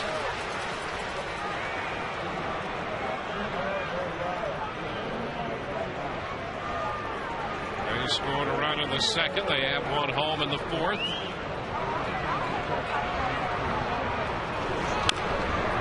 Taps it foul.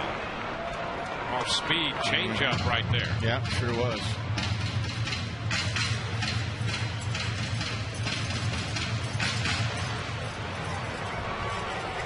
Year-old right-hander John Lackey. May come with a change again. We'll see. And a ground ball headed to short.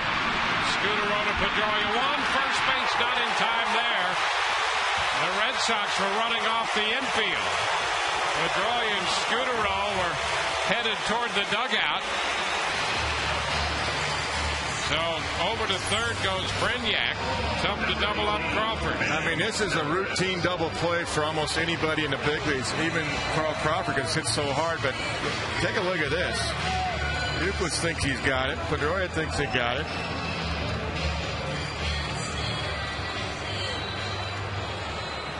Boy, that's close. It is close. There's a double play ball. He's trying to beat it smooth through the bag. So now Ben Zobrist.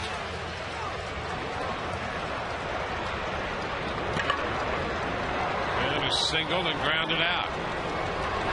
Crawford breaks. Pitch is a strike. So Carl's in with a stolen base. It's his 15th of the year. Crawford has 32 consecutive steals against Boston, dating back to September of 05. Now you're a little nice line drive base hit away from tying the game up. So Bruce takes it down, 1-1. Lackey's got that pitch count. Going to be pushing 80 right here. There it is. One more. Both these pitchers have made a lot of pitches tonight. It's high. 2-1.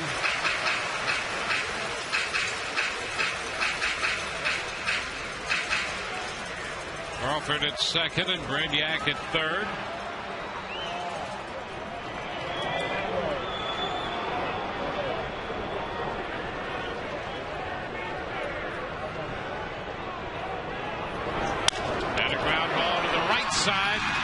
up by Euclid. Lackey covers, and that will retire the side. The Rays score 1, leave 2 through 4, 4-2 Boston.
Just for men, mustache and beard.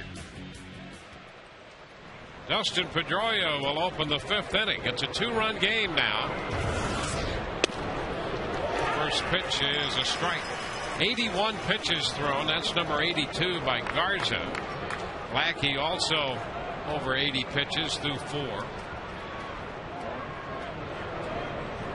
Very important inning right here to put a 0 up there.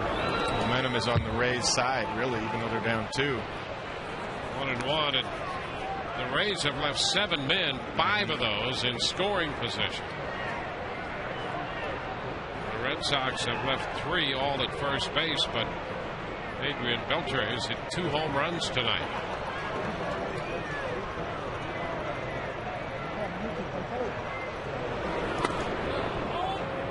Two and 1.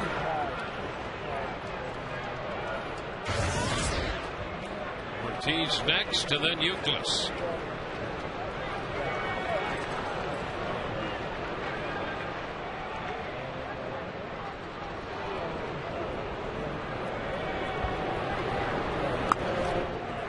Tie. 3-1. So Garza, who has walked 5, is behind Pedroia. He's already walked him. Walked him in the 3rd with 1 out. Boy, it eliminates the doubt for a hitter. There's only one pitch that you're hitting and you're looking for. That's a fastball.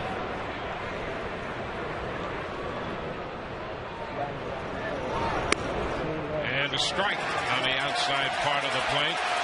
Pedroia was on his way to first. Alfonso Marquez went up with the right arm. We'll take a look. Outside corner. Top part of the zone is across the outside corner. Great overhead shot. Sure does. Good pitch. That's a good call right there. Yeah. He's calling a good game. Both ways. Alfonso Marquez. He is the only Mexican-born umpire in the major leagues. Well, he was the first, anyway. He's calling a good game. He's calling a very fair game, both sides. To the Hall of Fame in Monterrey, Mexico. Getting to the big leagues. There's a rider into left. Pedroia has a base hit. Big turn at first, and it'll hold on there. Leadoff single. Let's go to Todd Callis. Dwayne, thank you very much. More questions on Ask the Announcer Web Wednesday. Dave was wondering about Joe Madden after he got ejected, watching the game in the back. And actually, he said he learned some things from watching our telecast. He saw some faces up close, and he didn't always see the confidence. It's, like a BJ Upton. He said, I don't see that swagger that maybe he saw earlier in the year, and maybe that's the reason he gave BJ the day off today and possibly tomorrow as well. Tammy and Jimmy Lee up next. They want to know if Kevin Kennedy can remember his most memorable argument with an umpire, guys. All right, come clean. Oh, boy. Yeah, I had a few. I didn't get kicked out often in the big leagues, but Rocky Road got me in Texas. The week before, it was Tim McClellan's crew, and that crew had missed a home run call. A shortstop named Mark Lewis hooked the ball around a foul pole in Cleveland. It was a foul ball, clearly. I went out to argue. Nobody helped. All the umpires, they didn't want to second guess the umpire at home plate. And sure enough, it helped beat win a game for Cleveland. It was definitely a foul ball. Replay showed that as well. So the next week, ironically, same crew, and Rocky's behind the plate. And we're playing the Angels, runner at second base, and they were trying to bunt a runner to third. It was the middle of the ball game, and Pudge Rodriguez threw back and picked off the guy at second base, and the guy at the plate, I think it was Damian Easley, he had bunted through the ball, so I went out to argue that. Well, Rocky didn't have a problem with that, but you can't go out and say, and by the way, you missed that call last week, too, on the home run. That was a foul ball. That got me tossed. I didn't cuss. But, you learn. I knew that, too. I knew if I brought up a past experience, I'd get tossed. That's what kicked me out. It wasn't about the call that night. It was about bringing up history. You can't do that in the big leagues. Yeah, it's probably never good to bring up bad history, is it? No, you can't do that. Pedroia started to go a little bit, and Garza stepped back off the true story. cover there. I was walking back. This was in Texas. It was in the ballpark in Arlington, as they called it then, and the crowd was going nuts, and I flipped my hat back from the dugout as I'm going up the runway, and it happened to land on home plate. And the crowd went nuts, and I didn't know it landed on home plate until my bench coach, Jackie Moore, told me after the game.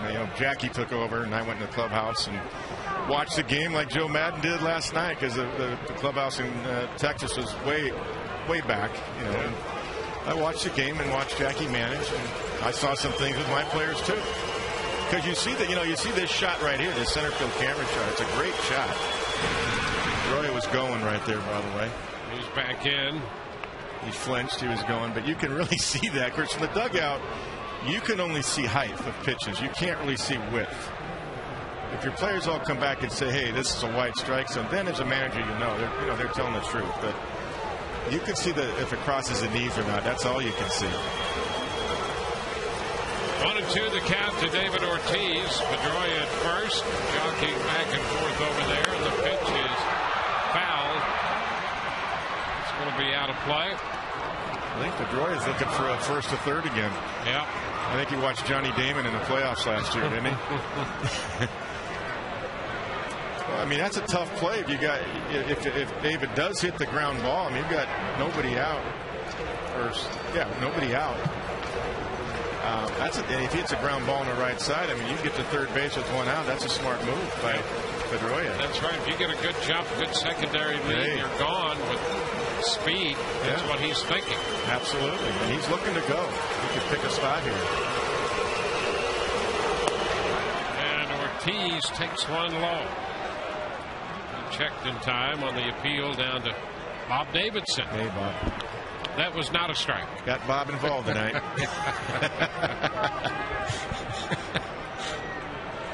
2-2 the count.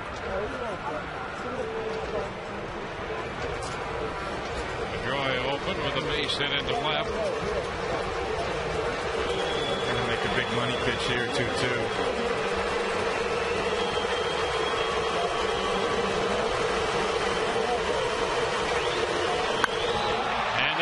Shot that's going to get out of here.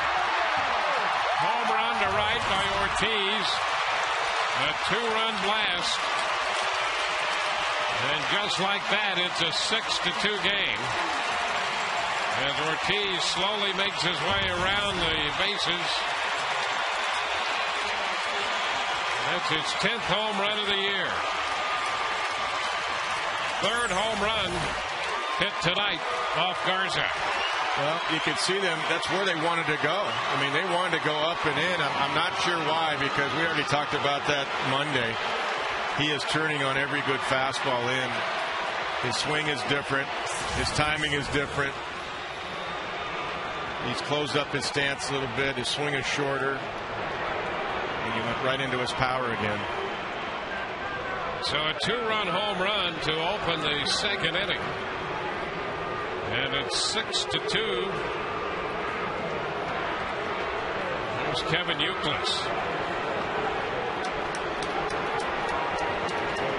Youkilis walked and scored his last time on the Beltre home run.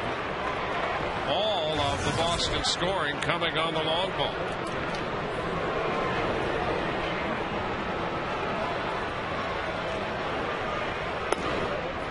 That's a strike. It's 1-1. You know, the ball that Shields gave up, the 2-run double by Ortiz, you have no problem with that because he was trying to make a pitch away, keep him in the big part of the ballpark, and he missed over the plate. And David went with it. But when you're trying to come in 2-2 and you haven't had fastball command all night long, that's a very, very dangerous place to go.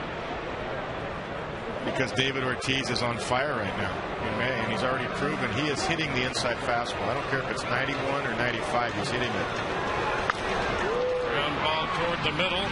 Bartlett up with it. Makes a nice throw to first, and Youkilis is out. Youkilis thrown out as Bartlett just got him over there on his throw to Pena.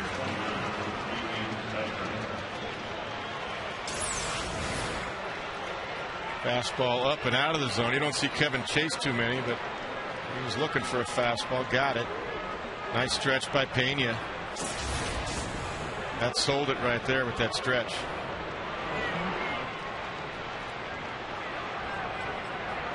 Here's Beltre. 2 for 2, 2 home runs. Pitch and a bit. Moves him back. No ball and no strike. This is the 20th multi-home run game of his career. Well, I'll tell you the thing that probably bothered right there. See that back knee? That probably bothered Matt Garza. Seeing the back knee hitting the ground like that, just unloading. You don't see too many hitters do that, back knee it like that. Like, I got it, and go down on your right knee to get it. So, I mean, he's going to stand him up. That's why he went in. And a strike, a fastball. It's 1-1. And I got to believe the way Adrian reacted to that curveball for the home run is that he was looking for it, because he hit a fastball a mile for his first home run of the night.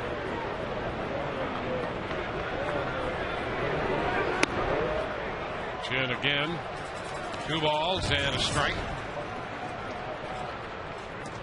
And when you get back kneed on a curveball like that, pitchers aren't too happy with that. So, you know, he's not trying to hit him. He's just trying to pound him in. He's going to hit him. He's going to have to hit it inside. Well, not this pitch. That count goes to 2-2. That's the sliders. That's the pitch I thought he would throw to Adrian, because, you know, before that he had struck out Cameron and McDonald on sliders. The inning before he hit the 3-run home run. So I thought when he got the count, I thought he might go to that pitch. Instead, he threw the slow curve, and Adrian hit the 3-run home. Fly ball, short center. Rodriguez is there, and they retire Beltre on that slider that time for the second out. See, that was good pitching by Matt. I mean, he wasn't trying to hit Beltre. He knew that he made some mistakes, but he was trying to stand him up to get him uncomfortable so he could go to the slider away. So that was a good sequence. I'm sure he thought about hitting him, but, you know, that's really not. I mean, really, you can't. The player's reacting to a slow curveball. That's your fault. You throw a hanging curveball. Jermina sends a fly ball back into left field. Crawford is there, and he makes the catch just before he hits the track. 2 runs scored on the Ortiz home run. It's 6-2 Boston.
with Evan Longoria leading off, and the Rays now trail by 4.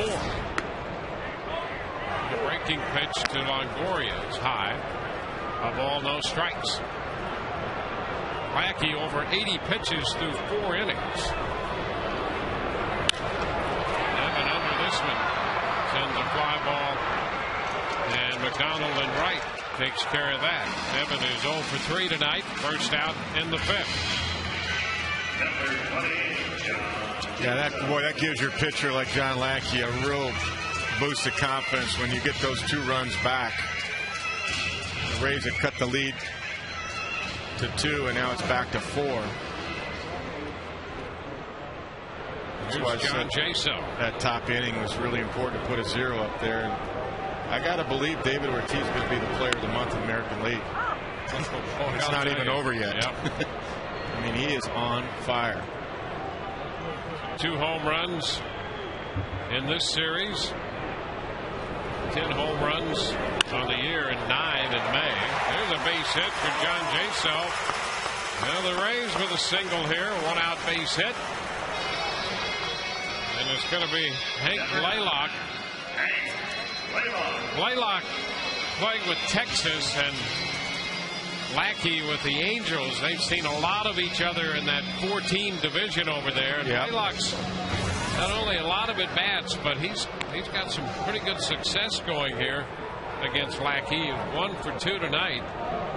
And Hank came in hitting .343, 24 out of 70 with 2 home runs. So he's got a lot of at-bats against Lackey. 1 ball, no strikes. And Lackey knows that. And I'll tell you, Hank, that last at bat, he popped straight up. He had a pitch. I mean, that's not a bad swing he had. That was a nice home run swing. Yep. He just did miss that. Just got underneath it. Get the strike, and it's 1-1. See Lackey trying to stay away. These are 2 seamers. He's looking to try to get him to roll over. He's going to throw some changeups too, like he did in his Zobrist. Yeah, he had a couple of very good changeups in the 4th inning to get out of trouble. Away with a fastball. Blaylock check. It's 2-1. Good take. Bob's 2 for 2 tonight.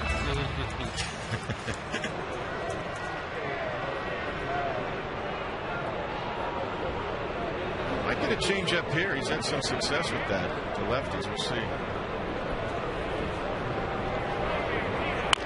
And a little tap foul the other way. Well, it wasn't a changeup. It was a hard sinker. See, he's just trying to diffuse the power. I mean, that's why that pitch that Matt Garza threw to David Ortiz is dangerous, because he didn't have the command tonight with a fastball, and he tried to go right into his power so he could jam him, and you saw the result. Lackey knows he doesn't have command. So does Veritek. That's why they're staying away. And ball 3, so it's a full count. Fastball missing down. You know, on a different night, it's a different story. That might be an okay pitch to throw, but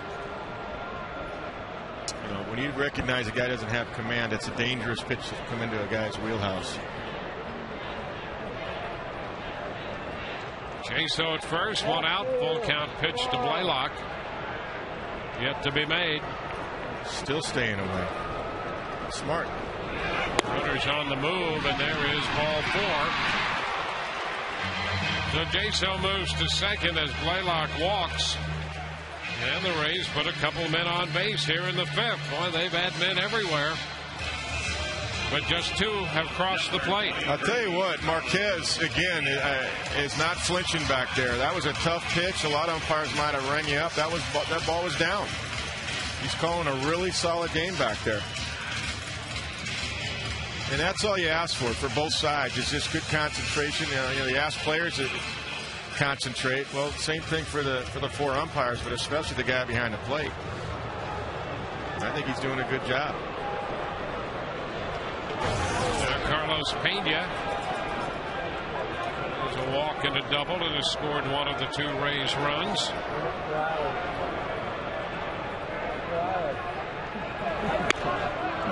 Strike 1.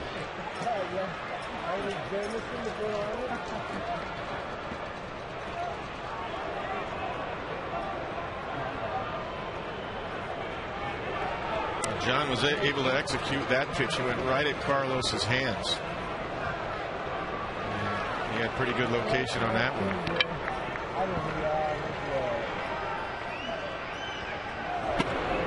It's off the plate in. 1-1 to count.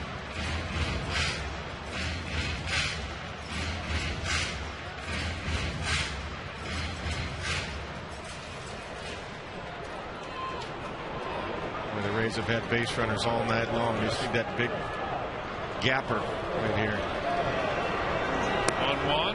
Carlos takes it low. It's a 2-1 count now.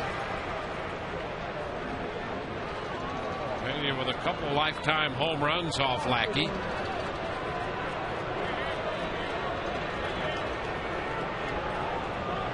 And then with a 250 lifetime average off the veteran right-hander.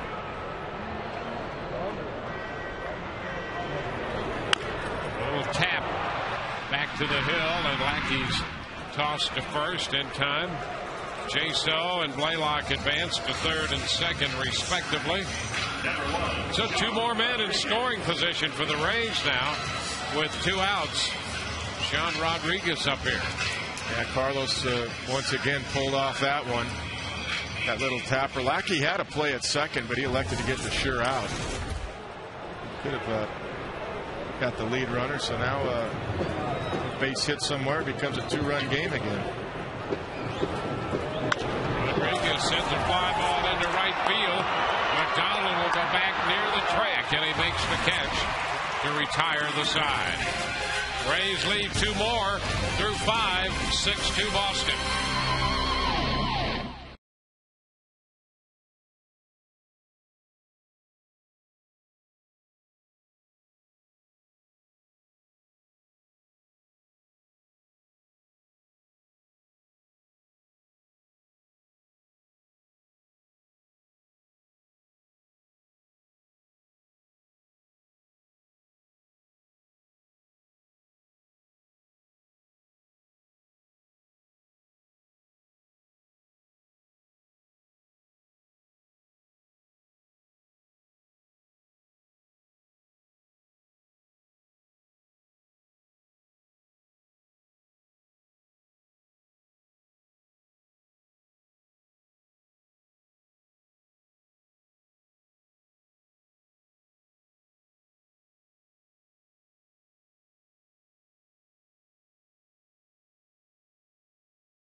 And so the shaved head, helps out with that. And I was kind of on the fence about it, like whether I should do it or not. And then our hitting coach in the minors, Steve Livesey, comes in, and he always has a shaved head. And I was like, that's the sign I needed. Went in the bathroom right there and shaved it. So that's how it came. So time saver for John Jaso when he gets ready. Doesn't have to worry about his hair. Guys, we do have a question related to Jaso, as you might imagine. We have Steve, Dave, and Joey that all want to know when Kelly Shopping is eligible to come off the disabled list. Can the Rays still keep John Jaso? Guys, back to you. Yeah, that's going to be an interesting question because he's caught so well and he's swung the bat well. And Kelly Shopping has been working out here on this homestand, and he's progressing quite nicely. He will have a rehab assignment in the minor leagues. Joe Madden had said earlier he'd like to see him go down and catch 9 innings back-to-back. Andy Sonnenstein, first pitch, and Veritek hits it on the ground and is thrown out. 4-3 on that play. Shopik doing some work down in the bullpen and behind the plate.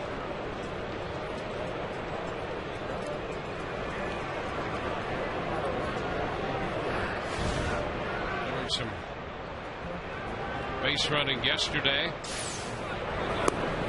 Blocking a few balls. Little throw into his transfer down. Ready to throw some people out. 1-0 the count to Mike Cameron. That's a strike, and it's 1-1. But when that time comes, you know, a lot can happen. I mean, guys get hurt. But assuming they're all healthy, it would be quite a dilemma the Rays would find themselves in. 2-1. Well, you know, to me, it's about production in the big leagues. Very difficult to send a guy down that's done the job like John Jason. Ground ball, base hit by Cameron through the hole. So Sonnenstein gives up a base hit to Cameron. 1 out single.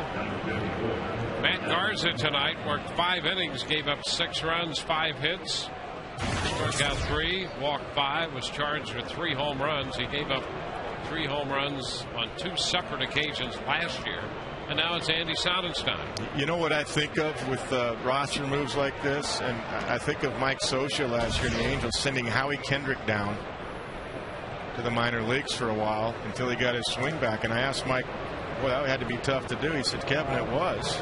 Howie's been great for a few years here, but what was our option? He had options left. He was swinging terrible.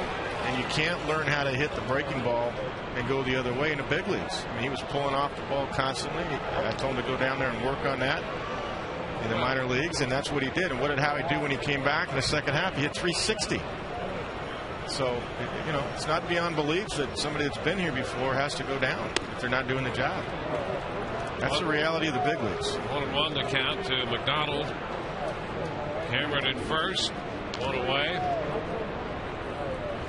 Sonnenstein trying to keep the Red Sox right where they are. The Rays have had some scoring opportunities. In fact, they've left 9 men, 7 of those in scoring position tonight.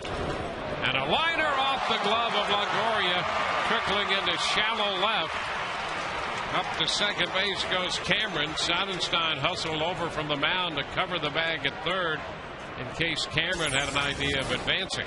That's a hanging breaking ball. Good swing right there. Evan crossover and a dive just off the tip of the glove. Just didn't have enough stretch on it to get to it. Would have been a great play. That's a tough play. That's a hanging breaker right there. McDonald jumped on it. 2 men on in the 6th inning for Boston. And we go to the top of the order. Marco Scutaro.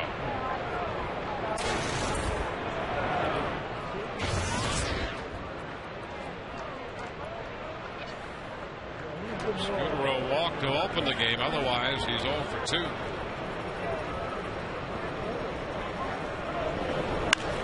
And he pops it into short center. Sean Rodriguez is there and grabs it. So that'll be the second out. 2 on, 2 out. Don't forget Sunday, that's the 30th. You'll have a chance to bid on a once-in-a-lifetime baseball experience. In fact, a number of them. With the Rays broadcast auction, proceeds benefit the Hillsborough and Pinellas Education Foundations.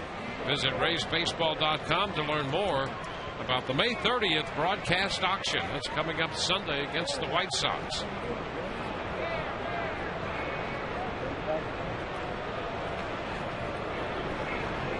It's Dustin Pedroia. I mean, if you want to see Todd Callis in rare form, I do, at the top of his game, then you will want to tune in for the broadcast auction on Sunday. Absolutely. That's when he's really at his finest. It is, yes. Hey, well, he's always at his finest. Well, I know. He's incomparable. But Sunday, a big day. Different levels of fine. That's right. 2-0 the count to Pedroia. Sonnenstein trying to Get the tough second baseman. I remember that last year, though. That was pretty eventful. Raised a lot of money for good causes. Good stuff, too. There's ball 3 upstairs. Ouch. And there's nobody up in the bullpen. If he walks Pedroia, it's all sunny to Ortiz here. Poppy on deck.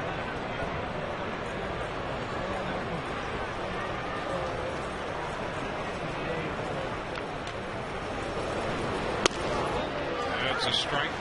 3-1. Cameron and McDonald have the base hits. They are the runners at second and first, respectively. 2 outs. They're in the 6th inning.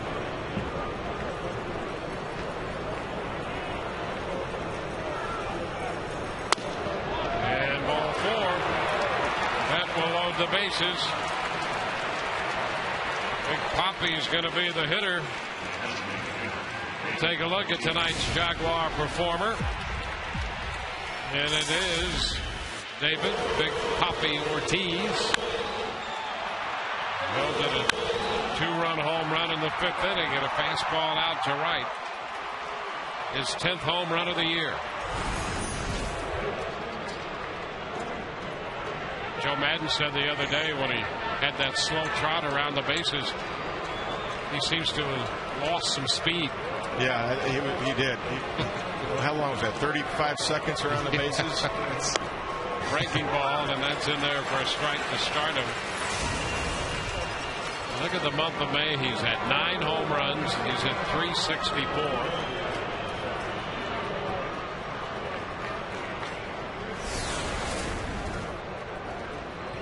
Lifetime 222 hitter against Sonnenstein.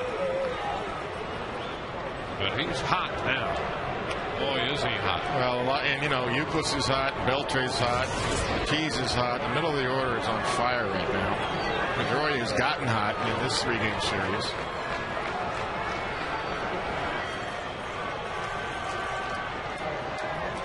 Beltre's just tracking everything right now. Hey, let's take a look. Remember that home run hit by in the Oakland series? Rosales hit this home run, and we thought we'd compare them. There's Rosales on the left. Yep. There's Poppy. Rosales is rounding second. Poppy's just at first. He's rounding third. Poppy's not at second yet. Rosales is going to touch home plate. At the same time, Poppy gets to second base. He could have run around the bases twice. Oh, he could have lapped Big Poppy on his home run trot. Yeah, easily. Oh, man. A 1-1 count. Ortiz walked. He's been retired on a ground ball to the right side on the shift, and then he hit the home run. He sends this one down the left side. That's going to be foul beyond the bullpen. The count is 1-2. And then he hit the home run, and he had a similar trot in the 5th.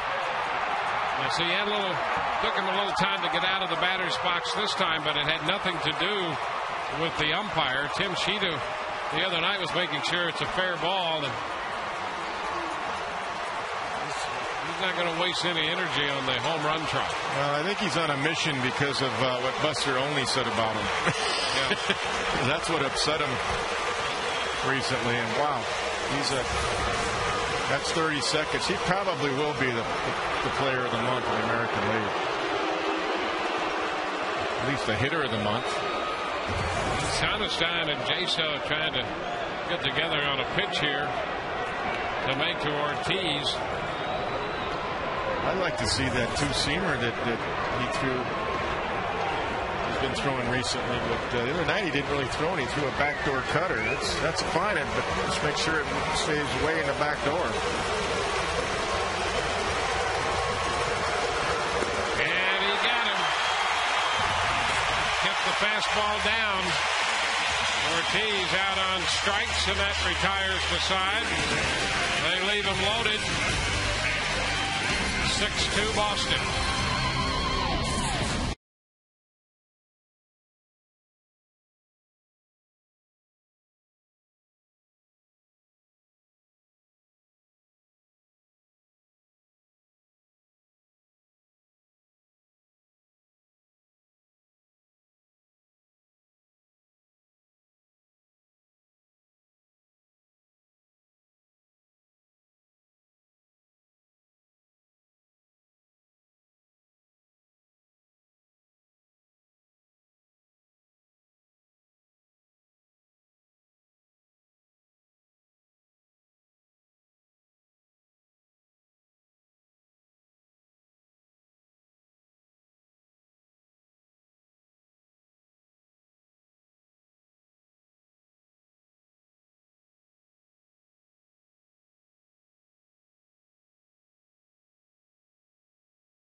6 months, same as cash. And by Dodge Ram Trucks, award-winning Ram trucks.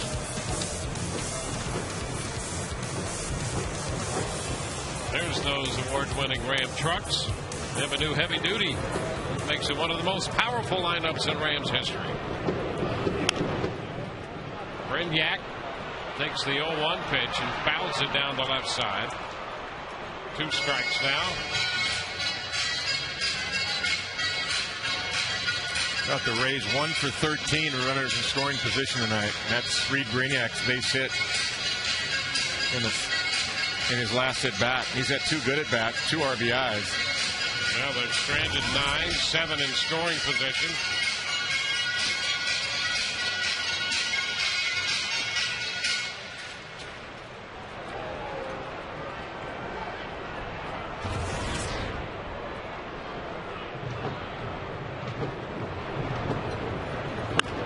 Ground ball right side.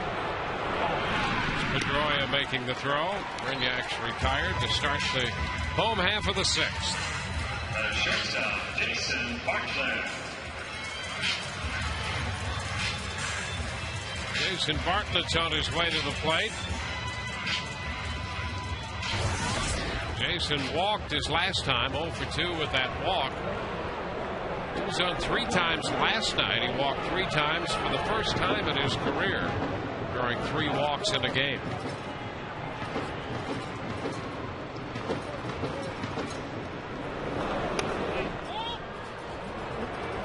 1-0 the count.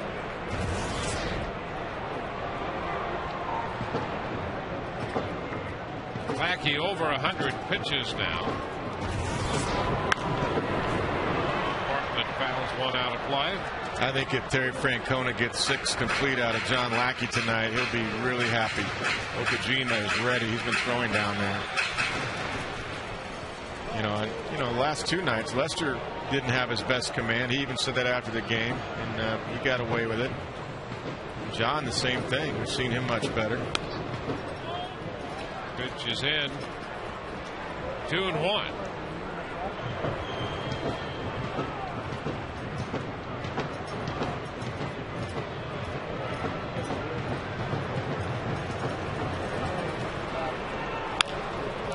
Bouncer down to third. Beltre backs up on it and still makes the play. Beltre to Euclid, and Bartlett is out number 2. He read that ball nicely, Beltre did, and backed up, so he got a clean hop. Could have got caught in between had he not done that. And he's always been able to throw in that 3/4 sidearm across the diamond with accuracy. Carl Crawford. Pitch is down. Beltre has that quick release from down there. Yes, he does.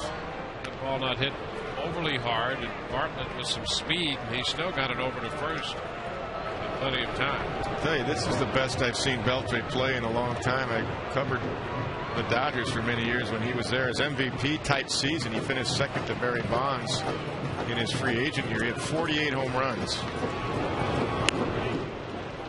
Morrow takes a strike. And he was on everything like he is this series. Every single pitch, not just the fastball. And played a Gold Glove third base. So he's having one heck of a first couple of months here, at least for Boston. Morrow lays off the pitch upstairs. 2-1. 2 ground balls here in the 6th. Base is empty.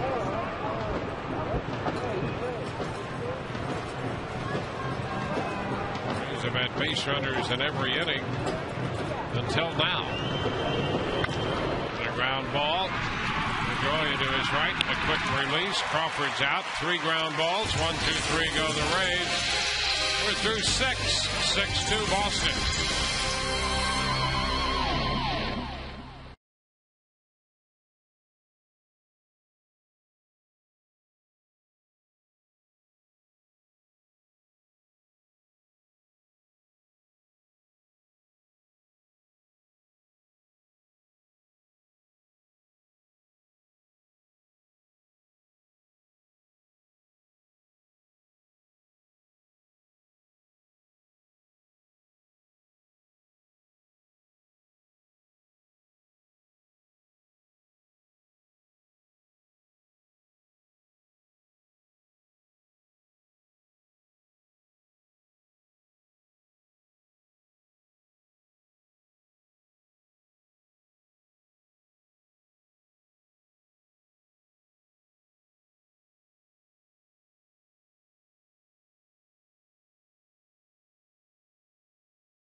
Grant Balfour comes out of the bullpen. He is pitcher number 3 for the Rays, on for the 20th time.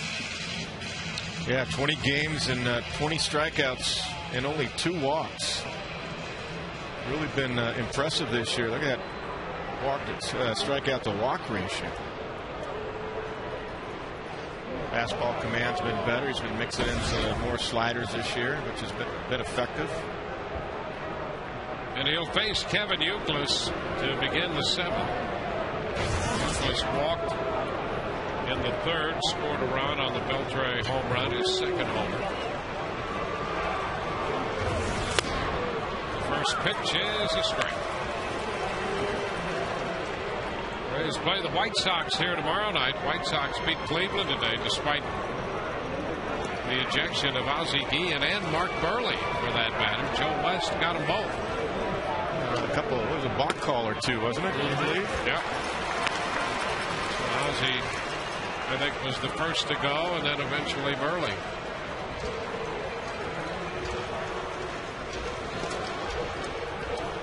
One ball, 2 strikes. Jeff Neiman and Gavin Floyd tomorrow.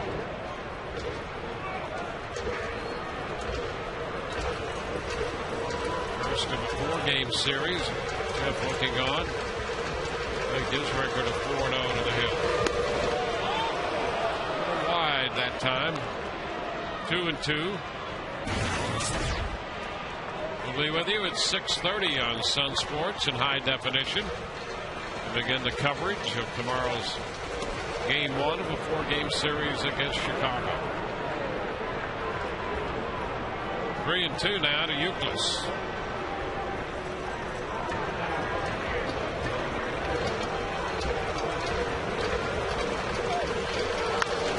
High popper. Right side. Brignac angling out. Coming in from right, Zobrist, but it's Brignac in between Pena and Zobrist making the catch. And Reed called it early, had a good angle on it. Ben could have gotten it too, but Reed has already tracked and called it. Might as well go with the guy that makes the play. You see Reed with the glove holding it out, letting Ben Zobrist know, I've got it. Nice play.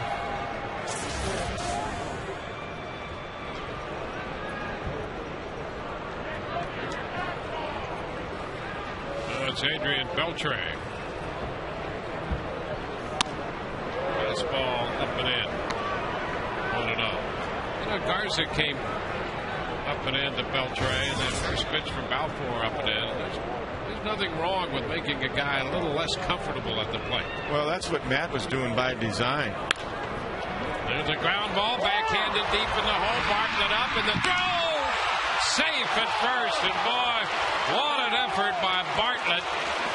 He grabbed that ball deep in the hole, in fact, on the outfield turf, and still made it a play at first base, and Beltre beat the throw. Yeah, Beltre has always run pretty well, too. He used to be a base stealer when he was with in the National League with the Dodgers, so he got down the line, he smelled base hit, and just did beat it out. Carlos does a nice job of staying on the back. Great play, laid out.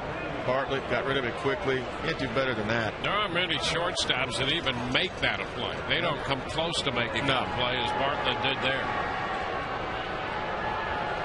Nice play. Jermita.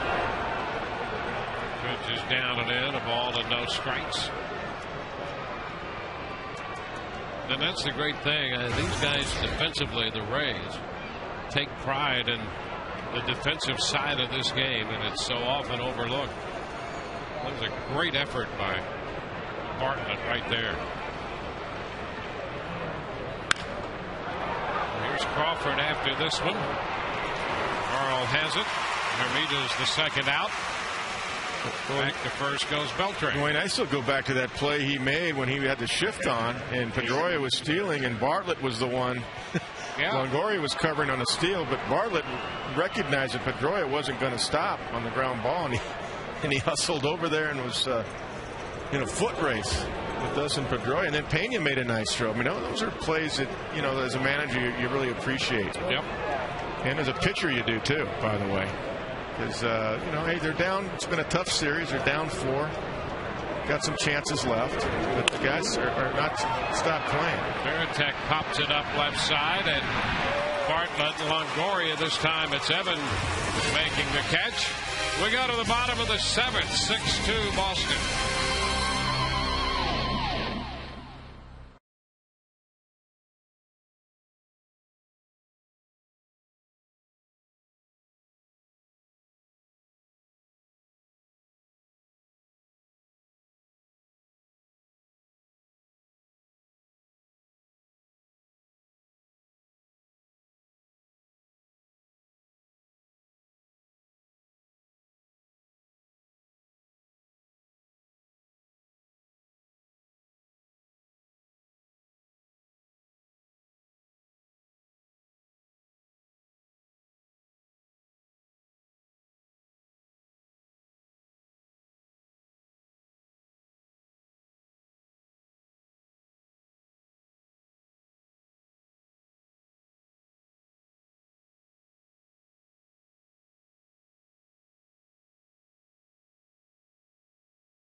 For the Rays here in this inning. He's celebrating his 29th birthday, and one of our viewers, Ken, wants to make sure not only do we wish happy birthday to Ben Zobrist, but happy birthday to Kevin Kennedy as well. Happy birthday, KK. Ah, you guys knew. I was trying to keep it quiet. Thank you. And by coincidence, it's your 29th birthday today as Ben and I are the same age. I just couldn't hit like Ben, so I became a broadcaster a lot earlier. Happy birthday, buddy. Thank you, man. Happy birthday to Ben down there. Good luck. It's a strike to Zobrist to start the home half of the 7th inning.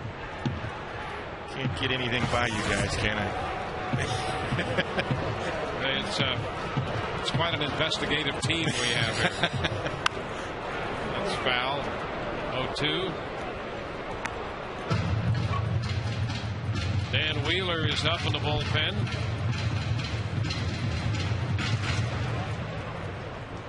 And singled his first time up. 1 for 3.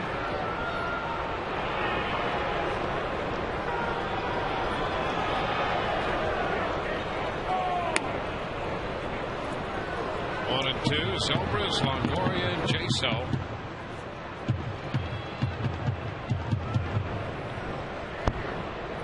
Nice to put a crooked number up there now, you know? Yeah, absolutely.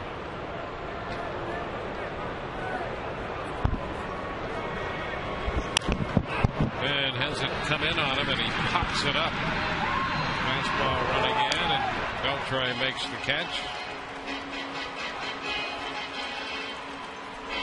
6 in a row retired by Lackey. Well, through the first 5 innings, the Rays had men all over the bases, leaving 9-7 in scoring position, and the 6th was the first inning in which they failed to put a base runner aboard or in scoring position for that matter. And he's a guy too that Terry Francona is not afraid about the pitch count. He's had as many as 123, 120 this year, 111. Longoria shortens on the bat. The pitch is down. A ball, no strikes. And nothing wrong with that. He's looking for base runners. But Terry Francona now getting into the 7th. And now you're counting outs for the Red Sox. He's got to be really happy about John getting into the 7th. 2-0 the count. One thing about Lackey, he wants the ball. We saw that last year in the playoffs with Mike Scioscia when Mike took the ball from him against the Yankees in the LCS, and he had a little Well, a few words to say about that. 2-1. Yeah, he's got a little, they call it a football mentality about him. He does. Well, he was a quarterback in high school. Yeah, that comes from some of his Texas background, I would guess. Yep. That's a base hit into center field. Longoria's aboard. A one-out single. Yeah, so if you're his manager, you might have to tackle him to get him out of a game. Well, that's right. That's a nice approach by Evan. That ball was middle in, but he stayed inside it. Look at that. That's a nice swing, and you're just hoping it gets by Pedroia because the ball seems to find him or vice versa. Well, let's see if there's a tackle here because Francona is coming out to make a pitching change. We'll have a call to the bullpen brought to you by Metro PCS. Wireless for all.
Handed bat of John Jaso. Pitch is upstairs.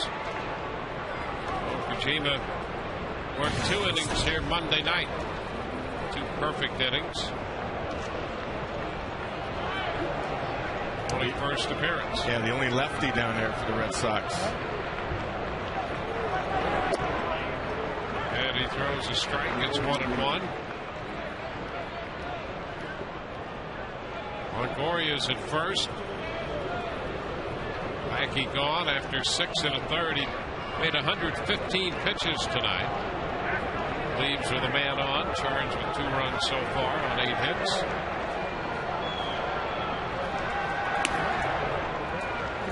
Jaso takes it breaking low. Curveball. 2-1. Yeah, John didn't flinch at that pitch. If you look at Ramon Ramirez up in the bullpen. Have not seen him yet in this series. The bullpen game for Terry Francona.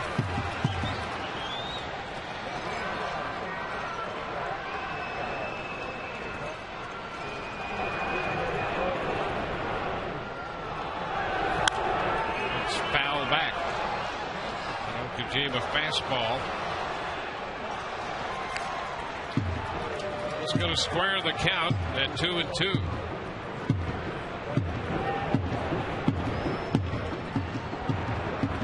Kojima, 34 years old.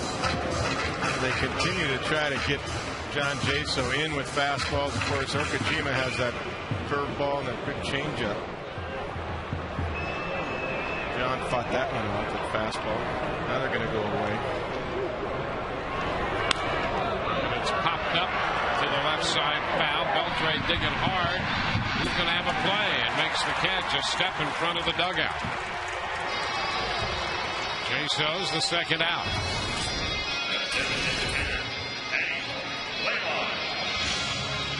2 outs with a runner on, and Hank Blaylock becomes the Rays hitter.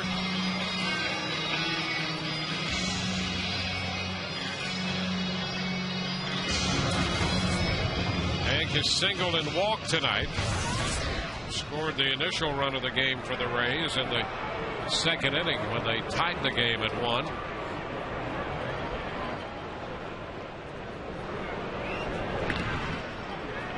Evan back in at first. Well, now down 4, you are looking for a long ball. You're looking for a pitch early in the count that you can hit out of the ballpark.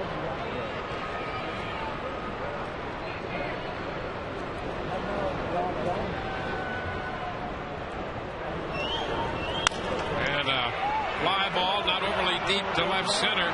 That's going to fall for a base hit. Hermida keeps it in front of him. Longoria goes to third. So the Rays have 2 men on with 2 men out as Blaylock drops it into left center field. Yeah, Cameron was playing Blaylock a little bit to right center and deep. But he kind of just, I'm not going to say quit on it, but he kind of, he wasn't going to catch it, so he wasn't going to blow his leg out again, his groin. He's an excellent center fielder. He just knew he couldn't get to it. With Ellsbury hurting, he was smart to do that. You know, we saw Ellsbury take a little time unloading a throw in the first game of this series, and now you wonder if it's not because he had some discomfort. I think he did. Yep. You know, Cammy's, I mean, I heard somebody tell me yesterday that this thing might, that ab strain might be more to it, you know, in the off season. It's not completely healed. He told me yesterday he feels good. And Ellsbury hasn't been in the lineup the last 2 nights because of the discomfort he's experiencing. 1-0 the count to Carlos Pena. Carlos rounded out to the shortstop out of the shift against Okajima the other night. Pitch in the dirt covered by Varitek. It's 2-0. Carlos saw that breaking ball right out of the hand. He didn't spit on that. He didn't flinch on that pitch. This is where Carlos has to sit on one pitch, whatever it is. Maybe it's an off-speed pitch. Maybe he thinks he'll get a fastball. We'll see. But this is where you do sit on a pitch, and now you do try for the home run. You get the Rays right back in the game. And that's a strike. Got to change it. And not surprised, because that's Okajima's best pitch. It's a good pitch. 2-1.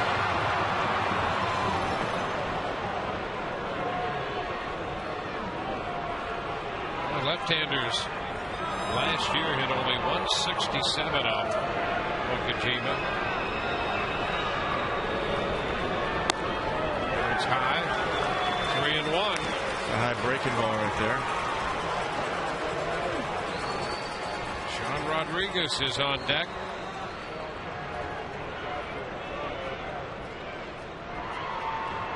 The ball loose from the left field bullpen. Ramirez throwing down there for Boston. 3-1 now. 3-2.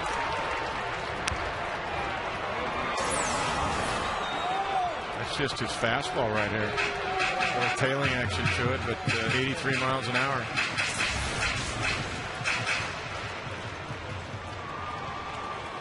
So the count all the way out.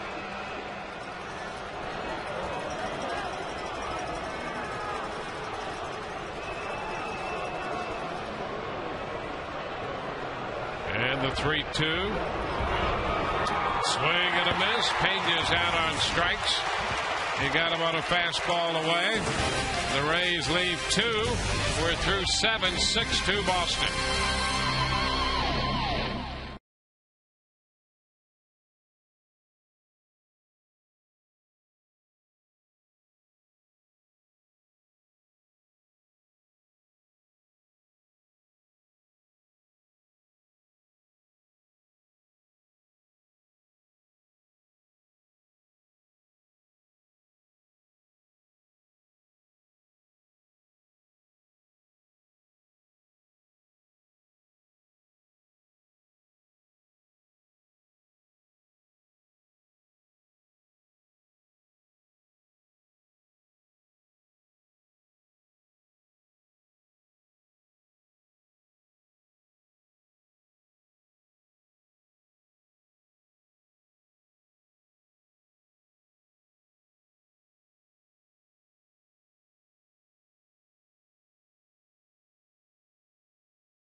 30 with the White Sox in town, guys. We'll look forward to that. We go to the 8th inning inside Tropicana Field tonight with the Rays down 6-2. Dan Wheeler is the new Rays pitcher, their 4th of the night, on for the 21st time. Dan's done a nice job changing speeds, keeping the hitters off balance. 173 batting average against. Very impressive. Mike Cameron, the first man he faces, and the pitch is in there for a strike. Cameron singled in the 6th. 1 for 3.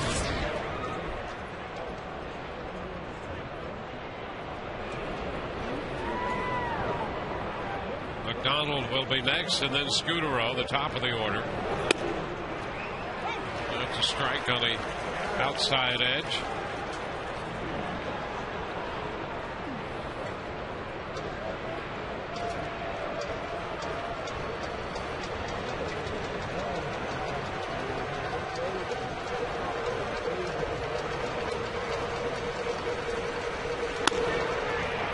Put away.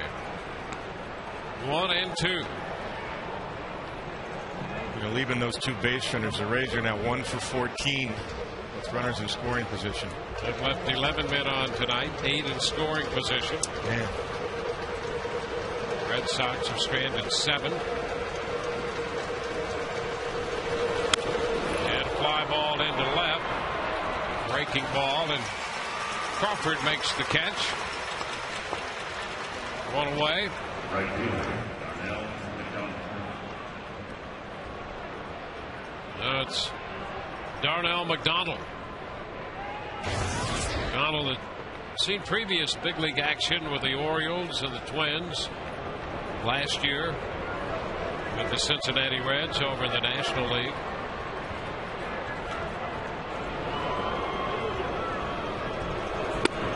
And that's a strike.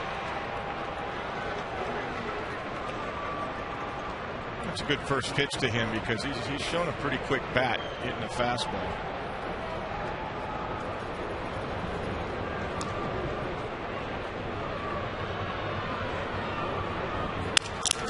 And a popper short center. Out goes Brenyak from second, and he makes the catch.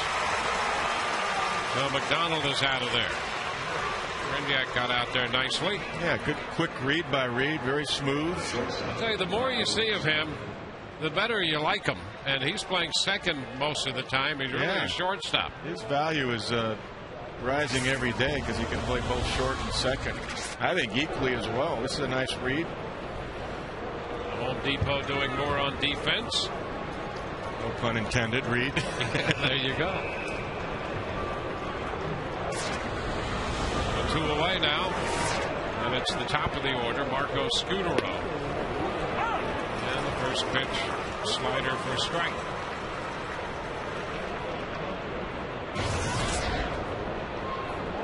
Scudero has been the leadoff man the last couple nights with Ellsbury out of the lineup.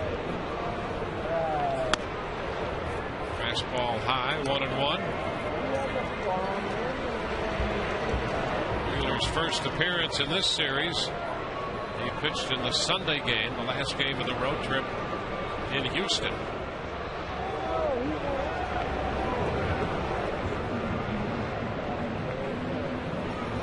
The ground ball foul outside of third. So it's a 1-2 count. Garza worked 5, gave up 6. Sonnenstein worked an inning. Balfour worked the 7th inning. Now it's Wheeler in the 8th.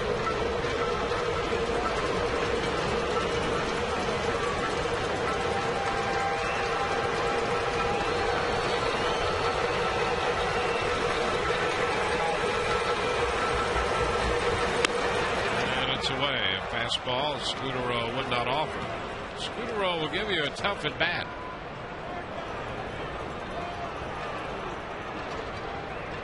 A very good year last year with the Blue Jays.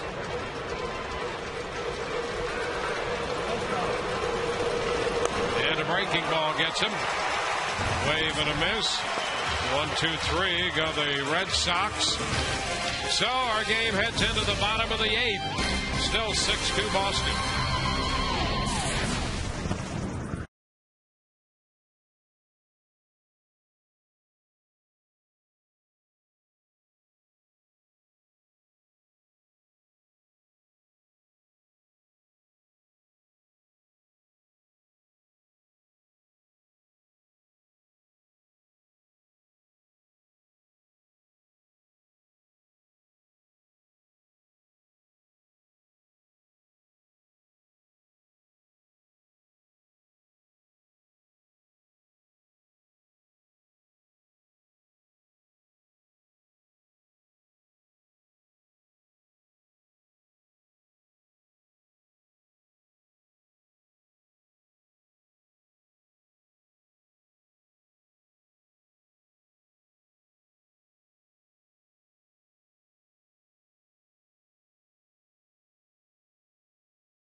It's a 6-2 ball game as the Rays come in to hit in the bottom of the 8th inning.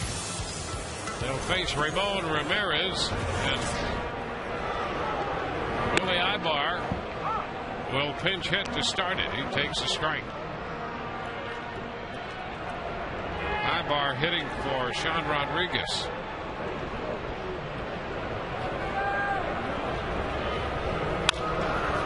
Pops it into shallow left. Hermida coming in a hurry, and he makes the catch. That's the first out.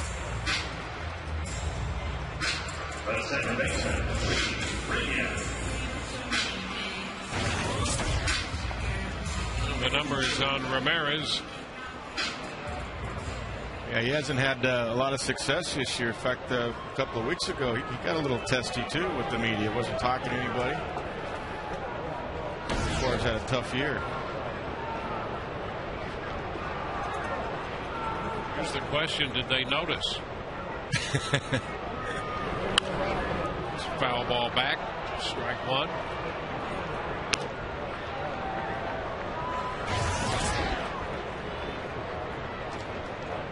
The Yankees scored a run in the 9th at Minnesota, and they beat the Twins in the regularly scheduled game 3-2. Renyak fouls it away, 0-2. Minnesota has a tough time with the Yankees, as good as they are. That lineup they have a tough time scoring runs against New York. And Renyak is out on 3 pitches against Ramirez. Ramirez with that fastball strikes him out. Randy chokes up in the Rays bullpen.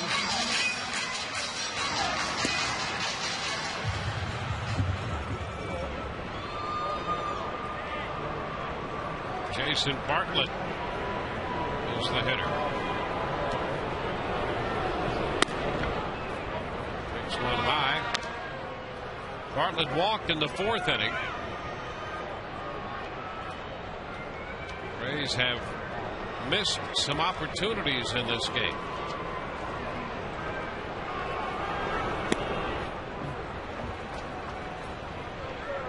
Bartlett, as his lineup turns over for the 5th time and lead, 2 outs here in the 8th, that tells you how many base runners they've had when you only see 2 runs up there for them. but they've left a lot of men on. As Bartlett hits for the 5th time.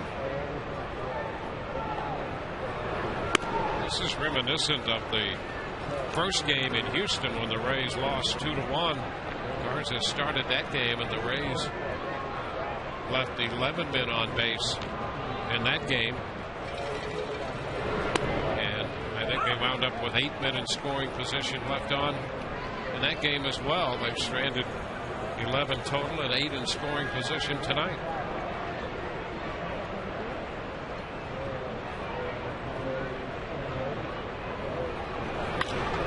Down to third. Quick grab by Beltre, and the throw to first in time. 1-2-3 go the Rays.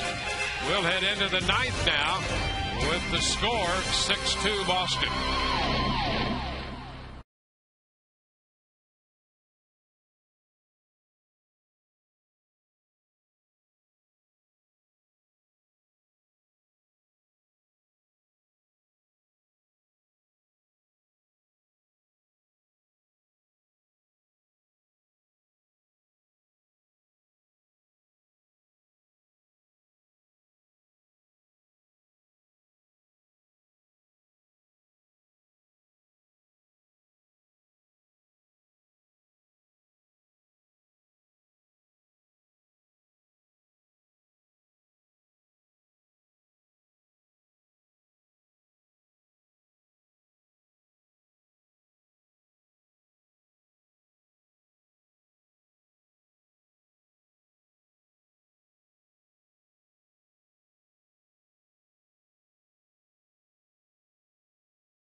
Changes for the Rays.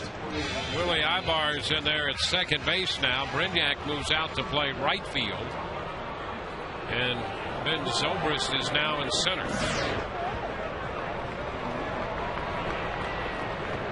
I don't know if I've seen a club with as many middle infielders that can play the outfield. Yep. That are versatile.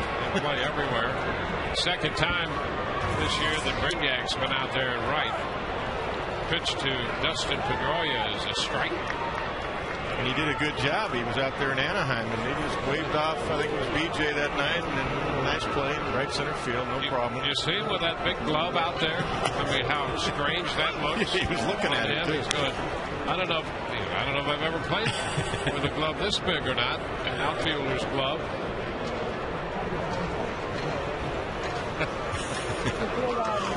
Is that what these guys play with out here now? Wow. Tap foul. How do you feel it when you catch it? Well, the second baseman, he's got that small mitt. Got a turn too. Yeah, get it in and out of there in a hurry. Bigger glove in the outfield. That's to take those extra base hits away.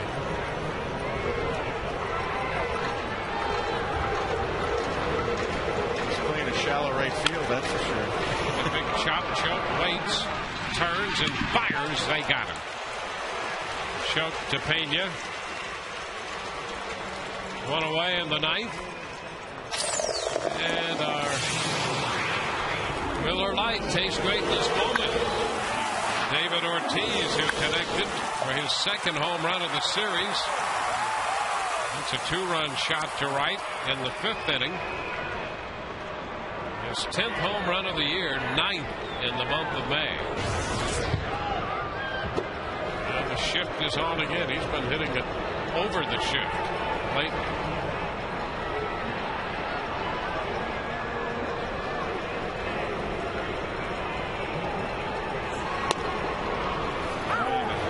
First pitch strike.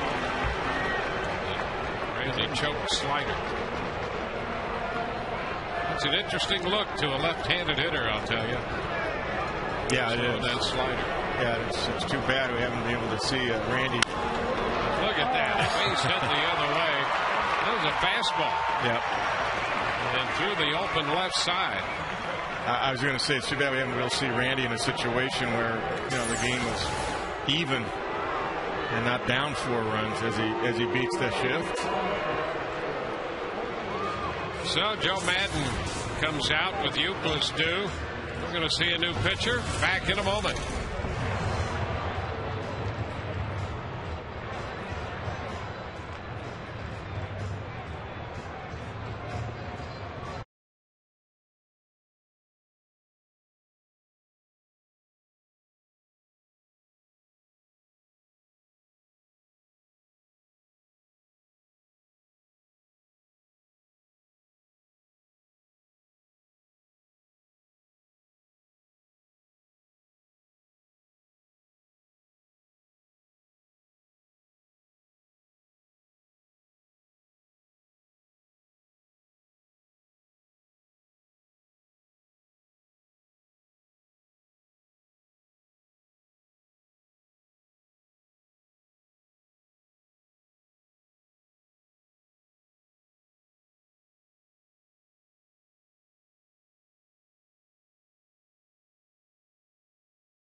The Phillies had the best record in the National League. And guys, after tonight, Kansas City, Oakland, Baltimore, and Cleveland are up next.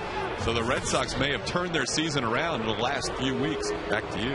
Yeah, their season's high, 5 over 500 right now with 7 wins in their last 8 games. And now Kevin Euclid facing Lance Cormier is ahead in the count, 2-0. Lance, the 6th Rays pitcher now. His 20th appearance of the season. Yeah, those numbers about Boston, I got to tell you, I'm not really surprised. I was more surprised that they were playing bad baseball in the month of April.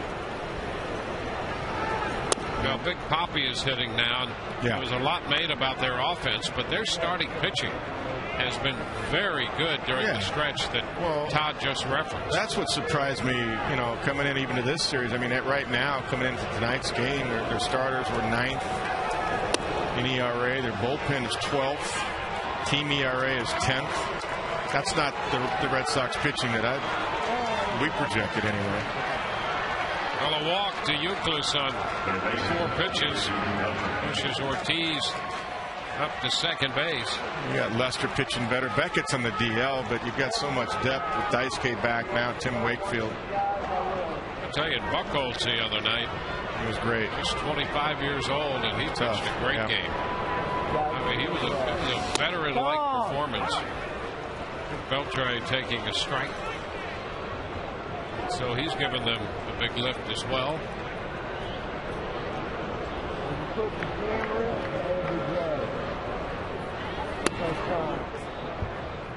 One and one the count. Beltre 3 for 4 tonight. 2 long ones.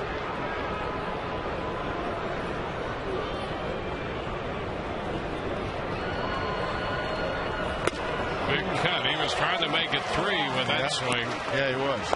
Well, and when you're in the flow, the confidence just rolls from hitter to hitter. Beltre's in the flow right now. I mean, he's a 270 lifetime hitter, okay? I mean, he did have that MVP type year I was talking about where I think he hit around 330, and right now he's swinging like that. But other than that, he's a 270, 275 lifetime hitter, but he's hot and he's locked in. Confidence just permeates. David Ortiz is locked in. What I say about the Rays, they put themselves in a situation by playing 750 ball. We're okay. A little tough stretch right here. Yeah, There's no panic. There's no panic. Well, I thought Shields, after the game last night, Shields said, hey, we're going into the 3rd game. Guards is pitching. We got a great chance to win, but even if we don't, we're still in first place. That's how I look at it, too. There's no panic there. There's no panic. Today it's not over yet, but they put themselves in a situation where a key hit here and there, or even execution with less than 2 outs, and this game is a different ball game. 2-2 now to Beltran. He bounces it foul. One of the real keys, though, sooner or later, they're going to have to get more disciplined at bats. Right, that's true. The way that they concentrated on all spring and coming out of spring training. Right. But that's as frustrating as it can be for them and for Rays fans and everyone else who's watching them. That's sort of the nature of offense. It's going to come and go. It really is. It happens with all teams. Beltre fouls this one away, and so the count is still 2-2. And what really keeps you there is that good pitching and great defense. And then if you can put together sustained offensive performances, then you're in great shape. Well, I remember a few weeks ago when everybody in baseball was saying, geez, the Rays, who could stop their hitting? And, we talked about it. We said, listen, it's going to cool down. There's going to be times when good pitching will stop that.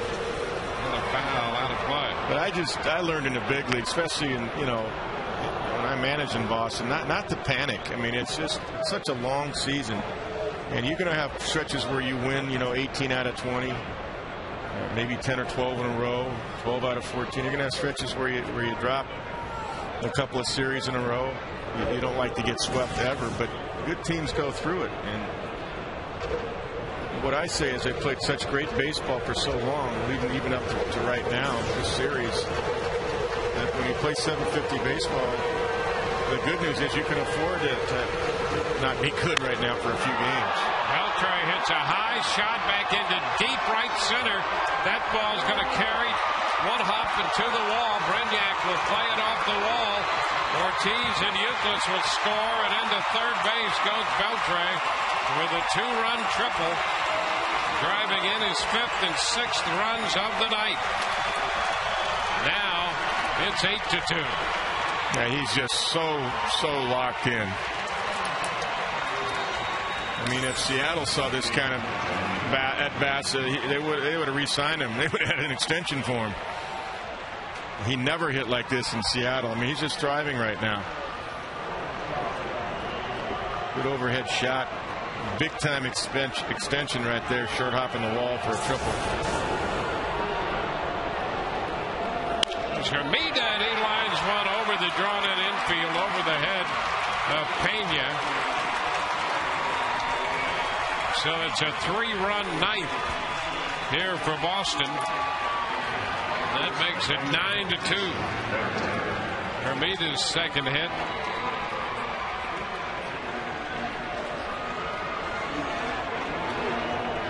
So 6 runs batted in for Beltre. He ties his career high for runs batted in a single game. And he's got 33 now overall with 5 home runs. The strike to Varitek. And hitting .341 now after that hit. And a 4-hit night. 2 homers, a single, a triple. He scored 3 times and has driven in 6 runs. It's interesting to me when the Rays went into Boston and swept them 4 straight. Did you think the Red Sox were going to fold? No. There's too much talent. And, you know, right now the Rays are on the verge of possibly getting swept. Doesn't look good being down 9-2, but are they going to fold? No, they're not. I mean, you don't panic in the big leagues, especially when it's May 26th. It's a long, grinding season.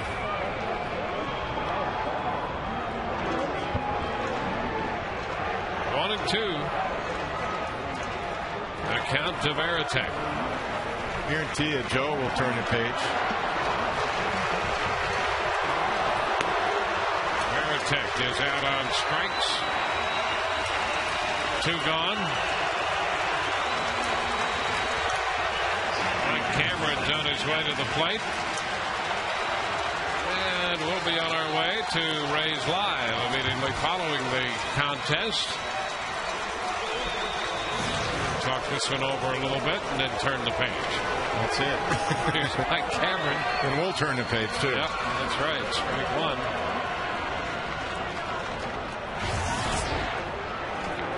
Cameron had a base hit in the 6th.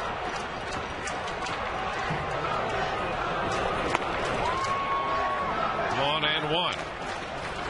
6 runs tonight charged to Garza. 1 to Choate. Now 2 to Cormier.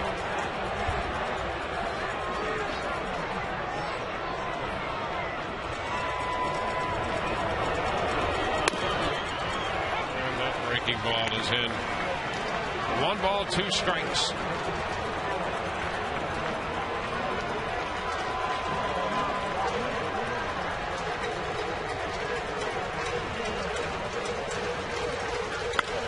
Breaking ball, and it's into right center field. A little cutter there. Over to third base goes Hermida. Cameron has a base hit, his second.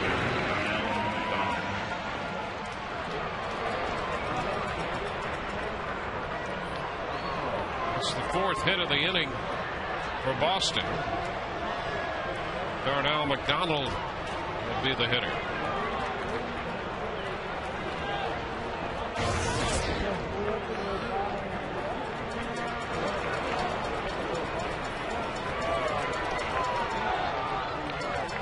McDonald singled in the 6th.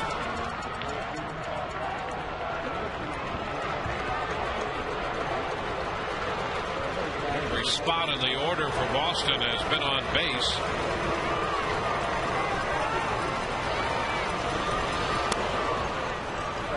Pitch is down a bit. 1-0.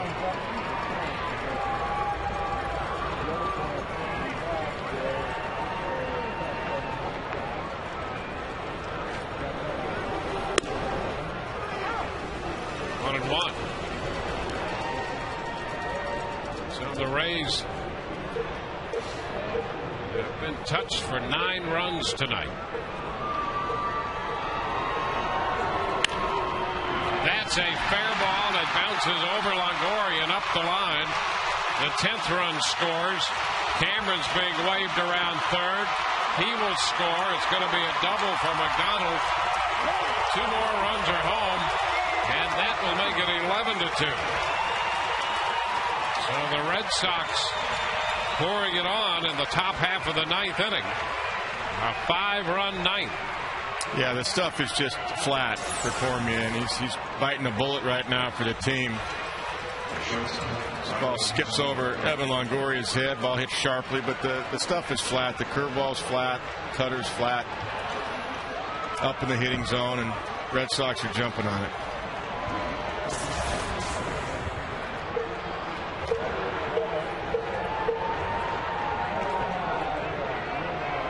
Scudero, Marco Scudero becomes the 9th hitter for Boston in the 9th.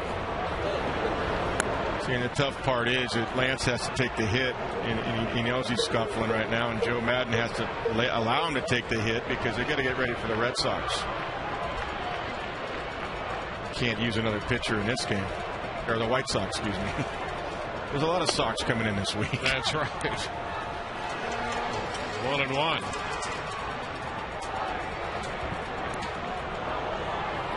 In fact, the White Sox are probably already here. The day game today. Ian had an early day. He was ejected. He might have flown in by himself. Who knows? With Mark Burley. Yeah. Just kidding, Oz. Early. Yeah, the White Sox in for 4. Starting tomorrow. Yeah, I got to hear about those Bach calls. I got to hear what that was all about. Joe West. Well, I'm not sure from what I've read. They were a little mystified. That's what led to the ejection, at least of Burley.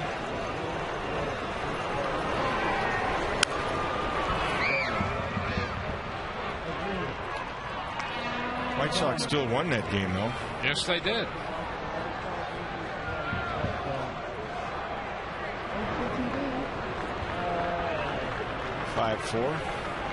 White Sox over Cleveland today.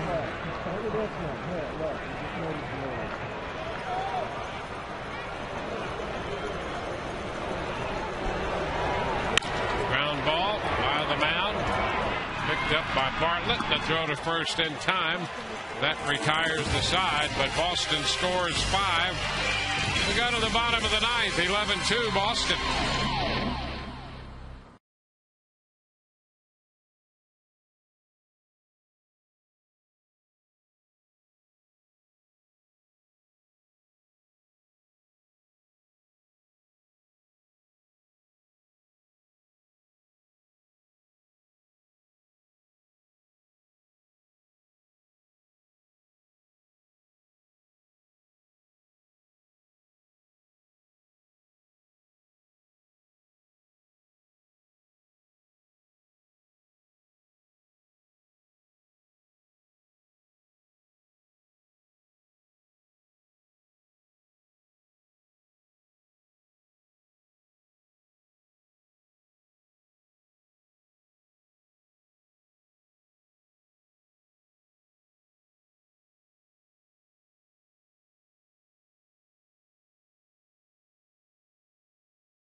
Take over on the mound for Boston.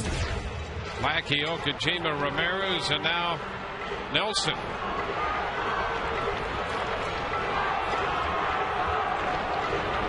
Crawford hits against him and takes the pitch for a strike.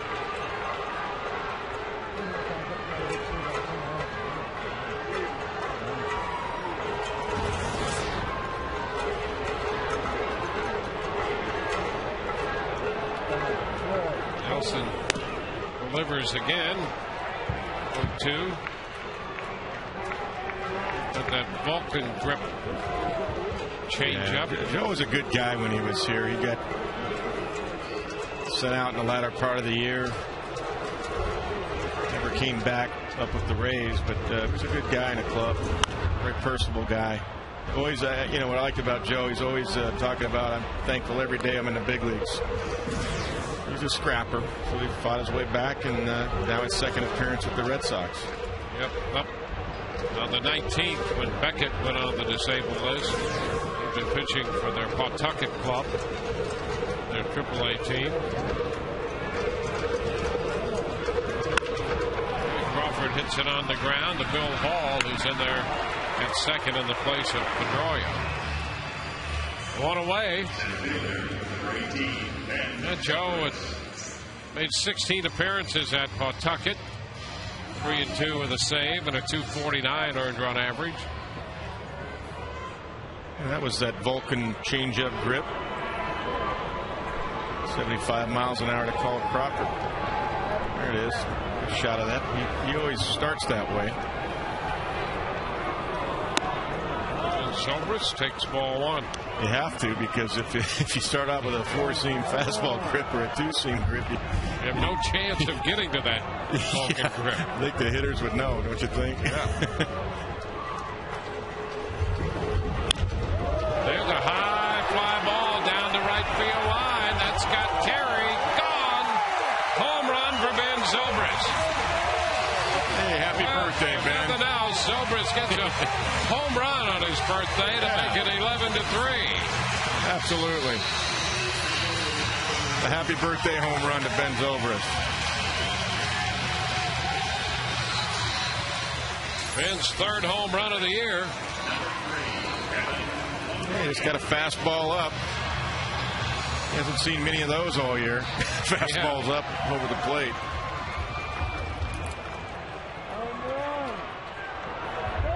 So the Rays get a run here in the bottom of the ninth. Now Evan Longoria takes the pitch down. I think Ben, it's hard to, qualify, but I think Ben might be being pitched tougher than anybody of the Rays lineup this year. Yeah, I think that's true. In that 3 spot. I mean, they are really locking in on Ben. And he's, responded well. I mean, he's over 300 with the batting average. Now he has 3 home runs. He's done a nice job. Yeah, and he's had a good stretch here in May. Yeah, he has. Had a great road trip.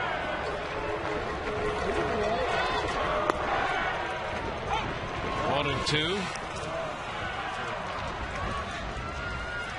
Ben, his first home run of the year up in New York off Andy Pettit. And then he got a home run in Houston, and now one here tonight. His first home run at the Trop this year. 2 and 2.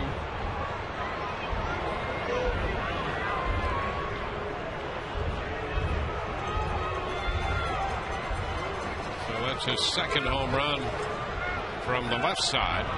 He had a slider out off Bud Norris in Houston. Yeah, he had a nice series there, didn't he, where he first came up. The Astros announcers were talking about that. They remember. Still a 2-2 count to Longoria.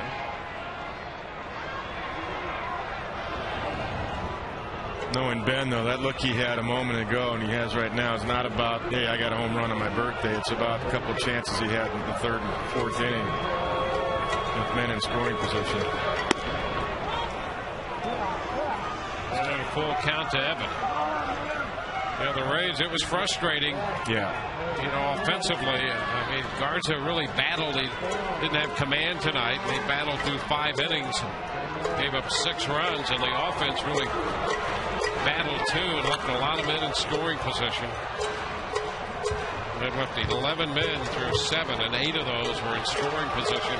Yeah. But it was still very much a game. Yeah, if Matt throws his normal game, and I don't mean you have to shut anybody out, I think the Rays would have knocked Lackey out. But, John battled too. He didn't have his best command, best stuff, but he had a lot of movement, and he battled. And there's ball 4. Longoria walks. Evans aboard with 1 out. It's going to be John Jaso.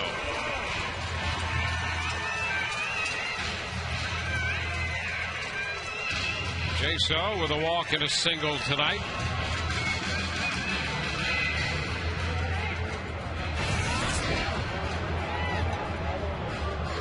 Lackey works 6 1/3. Jiva, Ramirez, and then Nelson.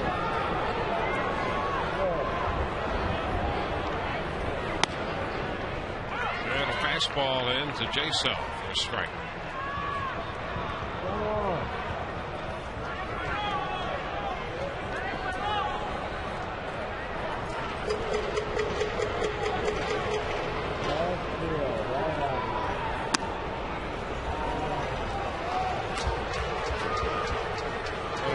Started the day up by 5 on New York, and the Yankees completed their game against the suspended game against the Twins, won that. That reduced the lead to 4.5.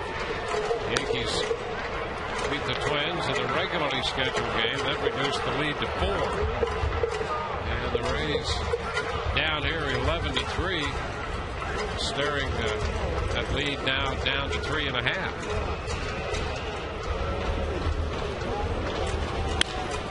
Jaso sends a fly ball to center.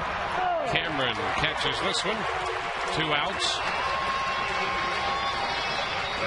So Hank Blaylock will bat. Jeff Neiman opens the series against the White Sox against the right-hander Gavin Floyd. And Price on Friday against Freddie Garcia. Wade Davis and John Danks on Saturday, and then Shields and Peavy on Sunday afternoon.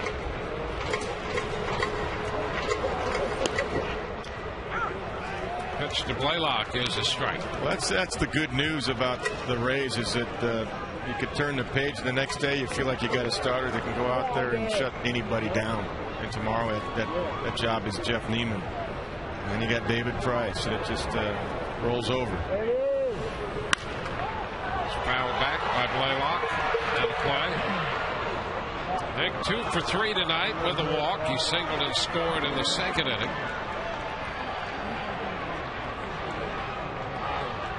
Well, the way Hank's swinging, he's going to get a lot of playing time at DH against right-handers. He's swinging the bat pretty well.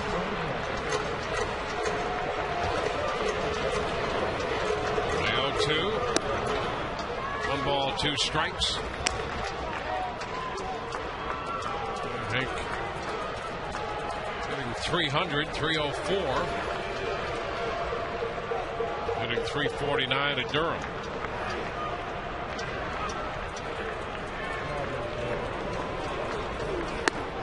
And that's going to do it. Strike 3 call. This game is over, and the Red Sox have beaten the Rays tonight. It's an 11-3 final. Red Sox sweep the Rays. The Rays now 32-15 on the year, and the standings in the AL East reflect that. The Rays now up by 3.5 on New York. Boston 5.5 back, and the Blue Jays running 6 back following this one tonight before 22,147. And the Red Sox have knocked off the Rays 11-3. So the Rays start the homestand being swept. The Rays had swept Boston 4 at Fenway in the middle of April. And the Red Sox come in here to sweep the Rays 3 straight at Tropicana Field. We'll be with you tomorrow night when the Rays open a 4-game series against the Chicago White Sox. Our coverage begins at 6:30 in high definition on Sun Sports. Now for Kevin Kennedy, Todd Callis, and Brian Anderson, this is Dwayne Statz. Hope you've enjoyed the telecast, if not the outcome. Rays live the postgame.